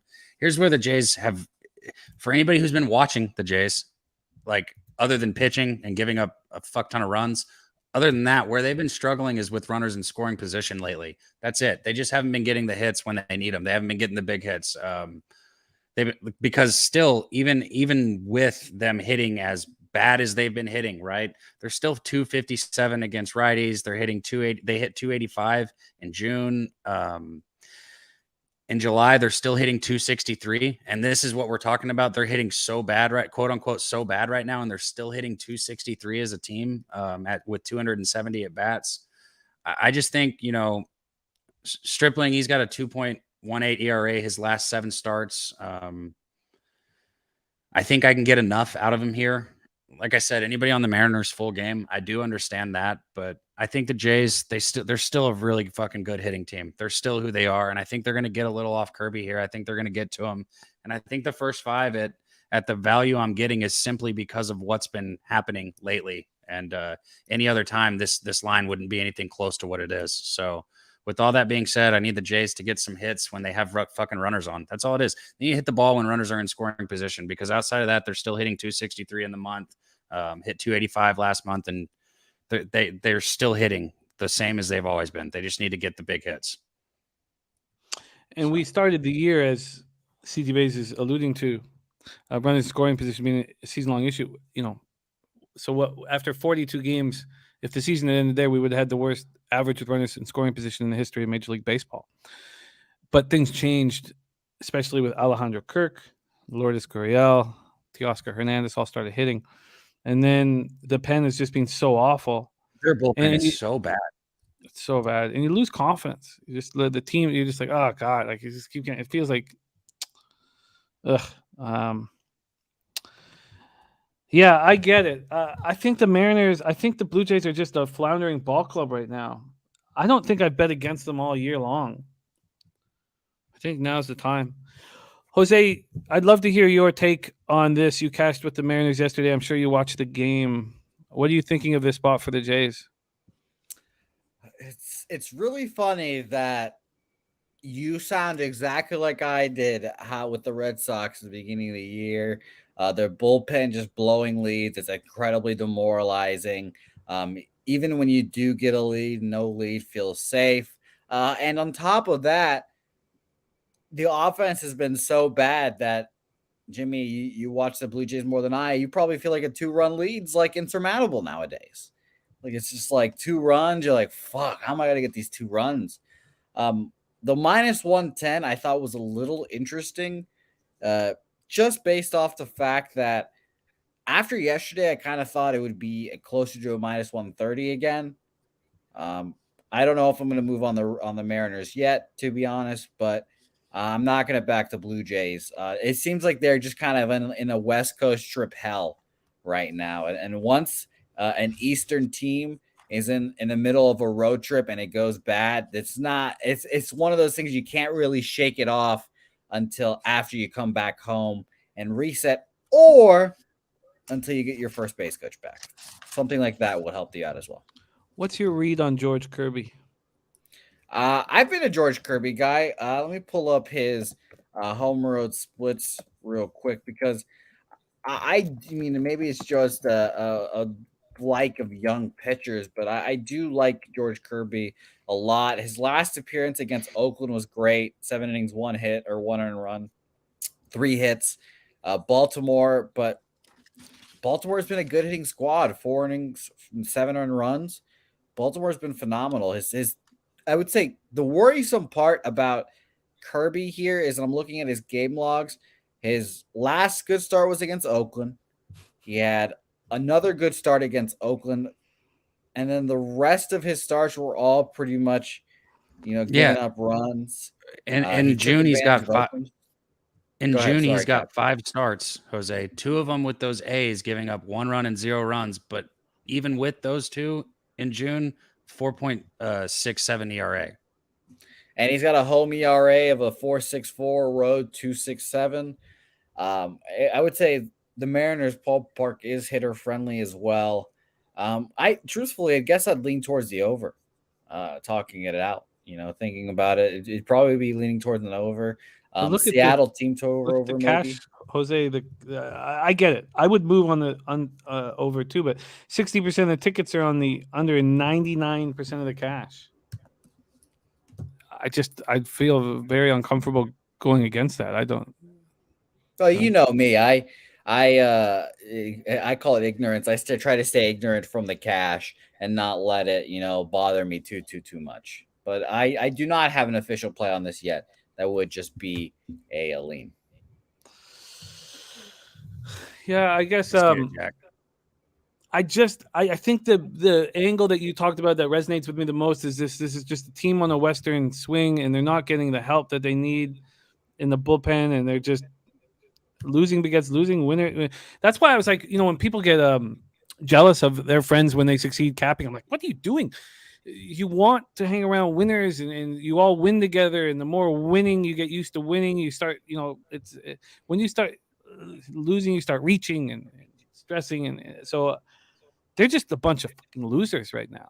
And they're young enough to not worry about it. And that's why all the old heads out there dislike this team, because they have so much fun. I think they're young enough to not let this weigh on them. CD basing manager suspect. I mean, I'd love if Montoya got the fucking boot. Look, I know everybody's on the Mariners, but I like my first 5 here with the Blue Jays. Just in the first 5, Mariners are still hitting 236 against righties, 235 at home, 225 in the month of June. They're having the best time at the plate they've had, and even with that being said, in July, doing the best they've done, it's still at 255 as a team. I mean, I just think that I like my first 5 with the Blue Jays. That's all I wanted to reinforce and say. Yeah, and I didn't line shop for you. My bad. So, Jose, you want to add something to that while I just do a quick line shop? Sure. First of all, watch the daily sesh today at 3:20, 4:20 Eastern. Watch that. I'll actually be producing the daily sesh today. Oh, Should nice. be fun. Nice. Yes. Shout out to Victor. Of course, he's actually at a sad thing, but shout out to Victor. You know your way around the bong as well, don't you, Jose? I've been yeah. Okay. Yes, I do. Yes, I do. What the hell kind of answer is that? Well, Jimmy gave me the eyes, and I was trying to think of something, and I also remembered. Okay, guys, I cannot be too man-lovey right now, or else the whole chat will turn against me. So what are you about to say? You like to suck on him? Like, well, you're getting close. No. Right? I thought Jimmy or Johnny Gonzalez says it here. I thought Jimmy said dong, and I was like, wait a second, hold on, and then I had to think about it. Look, I know you don't know your way around. Okay, well, let's just stay focused here. The first 5. Jack, by the way, quick answering his question. Jack Roseblack, where do you see the daily sesh? Right here at 4:20 Eastern, 3:20 Central, Pub Sports Radio. It'll be live. The YouTube notifications aren't always the best, so try to keep that time in the back of your head. Obviously, an easy time to remember. Or follow us on Twitter, and it'll be tweeted out. Yes. I have $1,150 that I guess I'm going to lose on the Blue Jays if something doesn't change right now. But they were a 500 ball club when they made the Tulowitzki trade. What? Well, how long did that last? How long did the good vibes for that last? A half a year? 1.5 years? It was one of the best few months of our lifetime. Okay. So I just wanted to know that I love Troy Tulowitzki, but Troy Tulowitzki, I did not like him taking the shine off of his better half, Carlos Gonzalez, the sweetest swing coming out of Venezuela. But that's crazy. I told you the other day, Jimmy, it's survive until the All-Star break with the Red Sox and Blue Jays right now. The Red Sox bullpen is kind of deflated. They've had to bring up Bello and Winkowski to, fill in the holes that Eovaldi and Sale have left in, and now Michael Wacha also on the IL as well. Jimmy just saw something interesting. But I'll say this, survive to the All-Star break, and it'll be a full reset from there. What'd you see, Jimmy? I can't get Tulowitzki to the wall, to the sweat drip off my balls. I nonstop. I said that nonstop for like 3 months as we just won and won and won. Oh, God. I only have bad memories of that. I have memories of Troy just hitting like 218 and just being really bad. But that's why I asked. The first couple months of that trade was great, First 5 really plus cool. 106 at Circa. That's why my eyes jumped out, because they're giving out huge numbers here. They also have this total down to 8. This total down to 8. Why would Circa have this total down to 8? What's Pinnacle have this total at? How could they? Pinnacle is at 8.5. Why would Circa be a full half run underneath it? Okay. I guess I just think this team is just fucking losers right now, and I just can't get over that. And maybe that's clouding my judgment. I'd say so. Again, you sound like me at the beginning of the season with the Red Sox. I said the Red Sox season is over like 2 weeks in. So, I mean, that's just me being extremely dramatic and Venezuelan, but Oh no. Mike M says, for those that don't follow, Matty Ice gave a Twitter freebie today. Yankees first half -0.5. Fuck my ass. That means that for the second day in a row, I'm going up against Taint. There it is. You almost made it. Fuck. Well, I mean, it's fine. It's fine. It's all right. Team's all right. 4. Why don't you stick around with us, Jose, as we put a bow on this? A review of action. I'm very uncomfortable about today. I cannot believe that as soon as I give out the bet, and it's been bet for a while, there's a 2-point move towards the Red Blacks. But I'm on the Roughriders first half and full game -3, -6. What a and I paid a ton of juice for the -3. I'm on the Lions first half -2. Babano's on the Lions money line. Let's get into MLB and see if there's any additions here. Rays -1.5. Let's see what the Rays have gone to now. Quickly, they haven't moved that much since, so it's still -175. I agree with you. I think the Rays will take care of business. I think the first 5 under is in play. Jose, did you move on Rays Reds? No, not yet. No, I have not had time to fully cap everything yet. I'm currently making stuff for one Dabby Cabin Dutch Boy Fresh right now. Actually, some good stuff going on at the daily session. Is it? I haven't been seeing because I've been here. Good stuff. Oh, you meant like in general? I thought you meant like right now. No. I mean specifically today. Today, some great stuff that you should definitely watch today at 4:20 Eastern, 3:20 Central. Yes. Then LJ from H-Town is on the Orioles -1.5. But that line is just perplexing, and I'm not gonna fuck around. Cash a triple double here.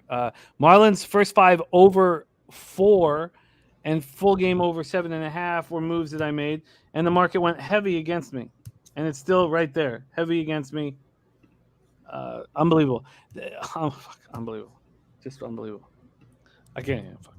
I say, hey, played at number 1. Red Sox team total over 4 -109. And it looks like I'm going to be going up against Elio and Matty Ice if I press the button on the Red Sox first 5, which I'll have to think about. And then with Nats, Braves, no action. Cabbie's on the Twins -118 and the team total over 4 +100. The Guardians and Savali. I like the angle there. I'm going to follow through with it. Let's just go one last look at the cash flow. I mean, I'll do this on my own, but I don't want to say it out loud. Yes. Yeah, I'm going to do it. I think that there's a recency bias of people seeing the Royals play the Astros well, and they're going to come home to their empty stadium and remember the fucking losers that they are. All right. Tigers, White Sox, no action here, but what a wildly interesting game. What about that spot, Jose? Tigers, scoop ball, Giolito. It's like Jimmy, we can admit we're wrong on certain occasions. I was wrong on Lucas Giolito being a Cy Young Award winner. And unfortunately, Tariq Skubal sucks right now. I'm not going to say he sucks forever, but he's just not a good pitcher right now. But the White Sox, I think the White Sox loss yesterday really broke the fan base. It really, that's such a fucking brutal loss, especially with like Dylan Cease 10-0 against the Tigers, all this stuff. And the hitting's been shit for them. They can't get good pitching when they need it. And when they get good pitching, the hitting is shit. So I think the White Sox are like toxic water right now. You stay away from them unless you're fading them. Because Tony La Russa, this is what we all thought was going to happen last year, but this is one of like the all-time poor managerial performances for what he has. I can't believe I put $400 on them to win the division and thought like, oh, perfect timing. I'm fucking fuck. Pirates, Brewers. I ended up getting off of it. Phillies, Cardinals. No action for us there. I wanted bet the first 5 over 4.5 in Rockies, Diamondbacks, but we just saw 2 pitchers who got trashed by facing each other in the thin air, and now come into Arizona and go pitch to the under. Let me just look at the cash there one more time, and I don't want to go against Mike M's fucking pimp slap play of the day at all, but you'll get pimp slapped if you do. That's what I've heard. It's been a long time since I've been pimp slapped. See that guy get slapped yesterday on the show? That shit was so funny. Did you see that, Jose? Jimmy, I did not. I did see it. Yeah. You know what's Something that Pubblepalooza, a memory that I'll always hold from Pubblepalooza is that the night of the comedy show was the same night of the Oscars. And it was the night that Chris Rock slapped Will Smith slapped Chris Rock. And I told Jimmy, and it looked like I just told him that his puppy died. Like it looked like I just told him that I have a terminal illness. I'm going to die. He was like, what? And I just felt so bad. I didn't understand. For Chris Rock, that's probably what it was, right? Was. Yeah. No, I felt. How could you? I was angry. I went back to my hotel and watched it 100 times. I couldn't believe it. I was just like, I just couldn't believe it. Well, I again, those were one of our bonding moments. I will not tell you bad news involving comedians anymore because that face, I'll never be able to get it out of my head. Like the pain and the hurt that I saw in Jimmy's face. If you told him about Bill Cosby. Shit, yeah, no, imagine. I never liked him. I'm just happy that these guys got, these fucking horrible people at some point that it comes out so we can, what a horrible pretending to be this. That's the worst kind. If you're going to be, I like the bad guys who, I don't like them, but at least the bad guys, I'm a bad guy. I'm a fucking bad guy. Get that fuck away from me. But Bill Cosby pretending to be fucking Mr. Pudding Pop and then fucking knocking all these women out and fucking them. God, what a horrible person. Yeah, I did not watch Family Matters, whatever the fuck he's on. No, that's Urkel, baby. You're talking about Urkel. You're thinking Urkel. And why did we erase that Urkel dunking picture that we had? This is my favorite picture, other than maybe your Bundy thing. I honestly, I'll tell you, I don't remember it. Urkel played such a big role in a lot of our lives, sadly. Okay, Astros, A's. I stayed off. I'm backing Blake Snell. Over 8.5 in Cubs, Dodgers. Dabby's on the Jays first 5 plus 106. Maybe it'll keep me off that spot. Billy Friedrich says, "Don't forget Jared from Subway." I'm so happy that guy. I'm so happy he's in prison right now. Never liked that fucking guy. You want a new age one that you will understand? Jerry from Cheer, a Netflix show. Looks like a lovely human being, a cheerleader. He did all these things. He won a national championship.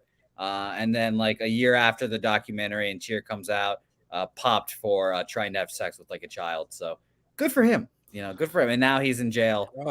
So fuck. I don't understand. I don't understand, and I'll never understand why when you do something like that, you get like 18 months or a suspended sentence or 2 years, and you're not given 25 fucking years. Like I don't. I know. And if you bring a pound of weed into Texas, you still get fucking 20 years. You should be put in a fucking hole and left there. I just never forget about R. Kelly as well. Yeah, can we not keep going down this path? My bad. Yeah, no, it's okay. It's okay. Nate says pull him. Okay. Okay. Yeah. Let's. What can we do? Is there anything we have up here? Maybe that makes us feel better. Well, Jimmy, how about us making us feel better? How about we talk about Saratoga? Well, that's a good movie. That's a good movie coming out soon. I can't wait for that movie. I'm still to be named that movie, but we still have Saratoga. Yes, there we go. How about this? Oh, DJ Big Boss, where's he at? Now, I might fancy some man love every once in a while, but DJ. Oh, God. I thought it was just God, Jose. I thought it was just pretend. Oh my God. DJ, there's no pretend in DJ's life right here. Shout out to DJ. I miss DJ Big Boss. Yeah. Oh, college football right around the corner. This sheet. Oh, parties. She's bad. Parties. She's bad. Oh yeah. Maybe we can find her in October. When is it? October? September? Whenever we're doing our Texas thing. Yeah. No. And I'm looking forward to Jack. Debbie Cab. Me. Jimmy's mom. No, my mom's much more attractive than these. I don't think. Very true. I don't think Boss could get in there. Are you doubting Boss's game, dude? I don't think Boss could get in. Wow, DJ, that sounded like a challenge to me. Challenge, yeah. Gotta fuck Jimmy's mom now. Let's see if you can do it. That's what you gotta do. Let's see if you can do it. Yeah, I'd say he's plus 1,000. I'll put my money on Boss. Okay. We will see. Thank you guys so much for rolling with us, all you guys. Dabby, thank you for coming in when Babano was sick. I'm nervous about this card. Very nervous about this card. Dabby Cab 8-6 on the show, 57.1% plus 1.87 units ROI plus 13.36% average line minus 106. This is a big day for you. Got to keep you in the black, right? You know that. Yeah, and I don't like the card a ton. So. Do you know that we have how many cappers do I have I got on this show here with MLB? 1, 2, 3, 4, 5, 6, 7, 8, 9, 10. Domi's like just he's 2 and 2, so he's just a little bit of juice in the black. There's only one other capper that's in the red. There's only one other capper in the red. Everybody else is in the black. Everybody else is plus money and winning, which is unbelievable. That's incredible. Yeah. Much love, you guys. Overtime, CT Bays, JPZ. I just wish you'd do your taxes, Jimmy. I know. Both versions. I know. I'm working on it. Shahadi, my man Jeff Shahadi, Wallaby King, He's not working on it. 0K. I am. SOK says, damn, Jimmy put in the shift today. This is nothing, man. Kidding me? I'll wait till next Thursday. Then you can give that love. After your show, Dabby, next Thursday, you jump over to the horse racing show for a bit. Yeah. Oh, wow. I just realized that the horse racing show is on the Friday? Thursday? Oh, okay. Never mind. Then I was going to say, because Say Hey 100 is that Friday. I was going to say, that'll be a huge day for Pub Sports Radio. But no, it's back-to-back big days there. You should have one of the fun things you could do is you could have a whole bunch of your guests come in for each game. Yes, that is true. I was planning on doing something of the sort. However, I will just say this is only me doing all the producing and everything else. So it'll be interesting, but I will probably do something like that. I wish. Do you want me to? I could produce your show 100. Nah, Jimmy, what I would love for you to put together a montage of all the great moments from Say Hey's 1 to 100. That's what I would love for you to do. I don't have that skill set. I don't know how to edit stuff. I apologize. Can't do that. I could act it out. I could act it out if you want. Actually, yes. No, that would be for Say Hey 100. I would love for you to act out Say Hey's 1 to 100 on Say Hey 100 on Friday. Sure. And it'll just be me going like this, like. He did it so hard it muted his mic. He did it so hard. Don't get too happy, Jose. He did it so hard that it muted his mic. Sorry. I mean, that is how hard he was vigorously beating himself there. Jose enjoys that too much, Jimmy. I did. I'm sorry. Now I'm not using the mic anymore. Yeah, no. Ella is in the building. Oh my God. My ears.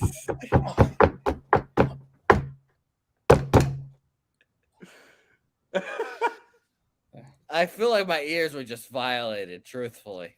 Oh, really? Yeah. I did not enjoy that one. But that's my one-man show. Well, I think I'd like Turkey or Terrorist better, truthfully. All right. That's it. There you go. All right. And that's the show.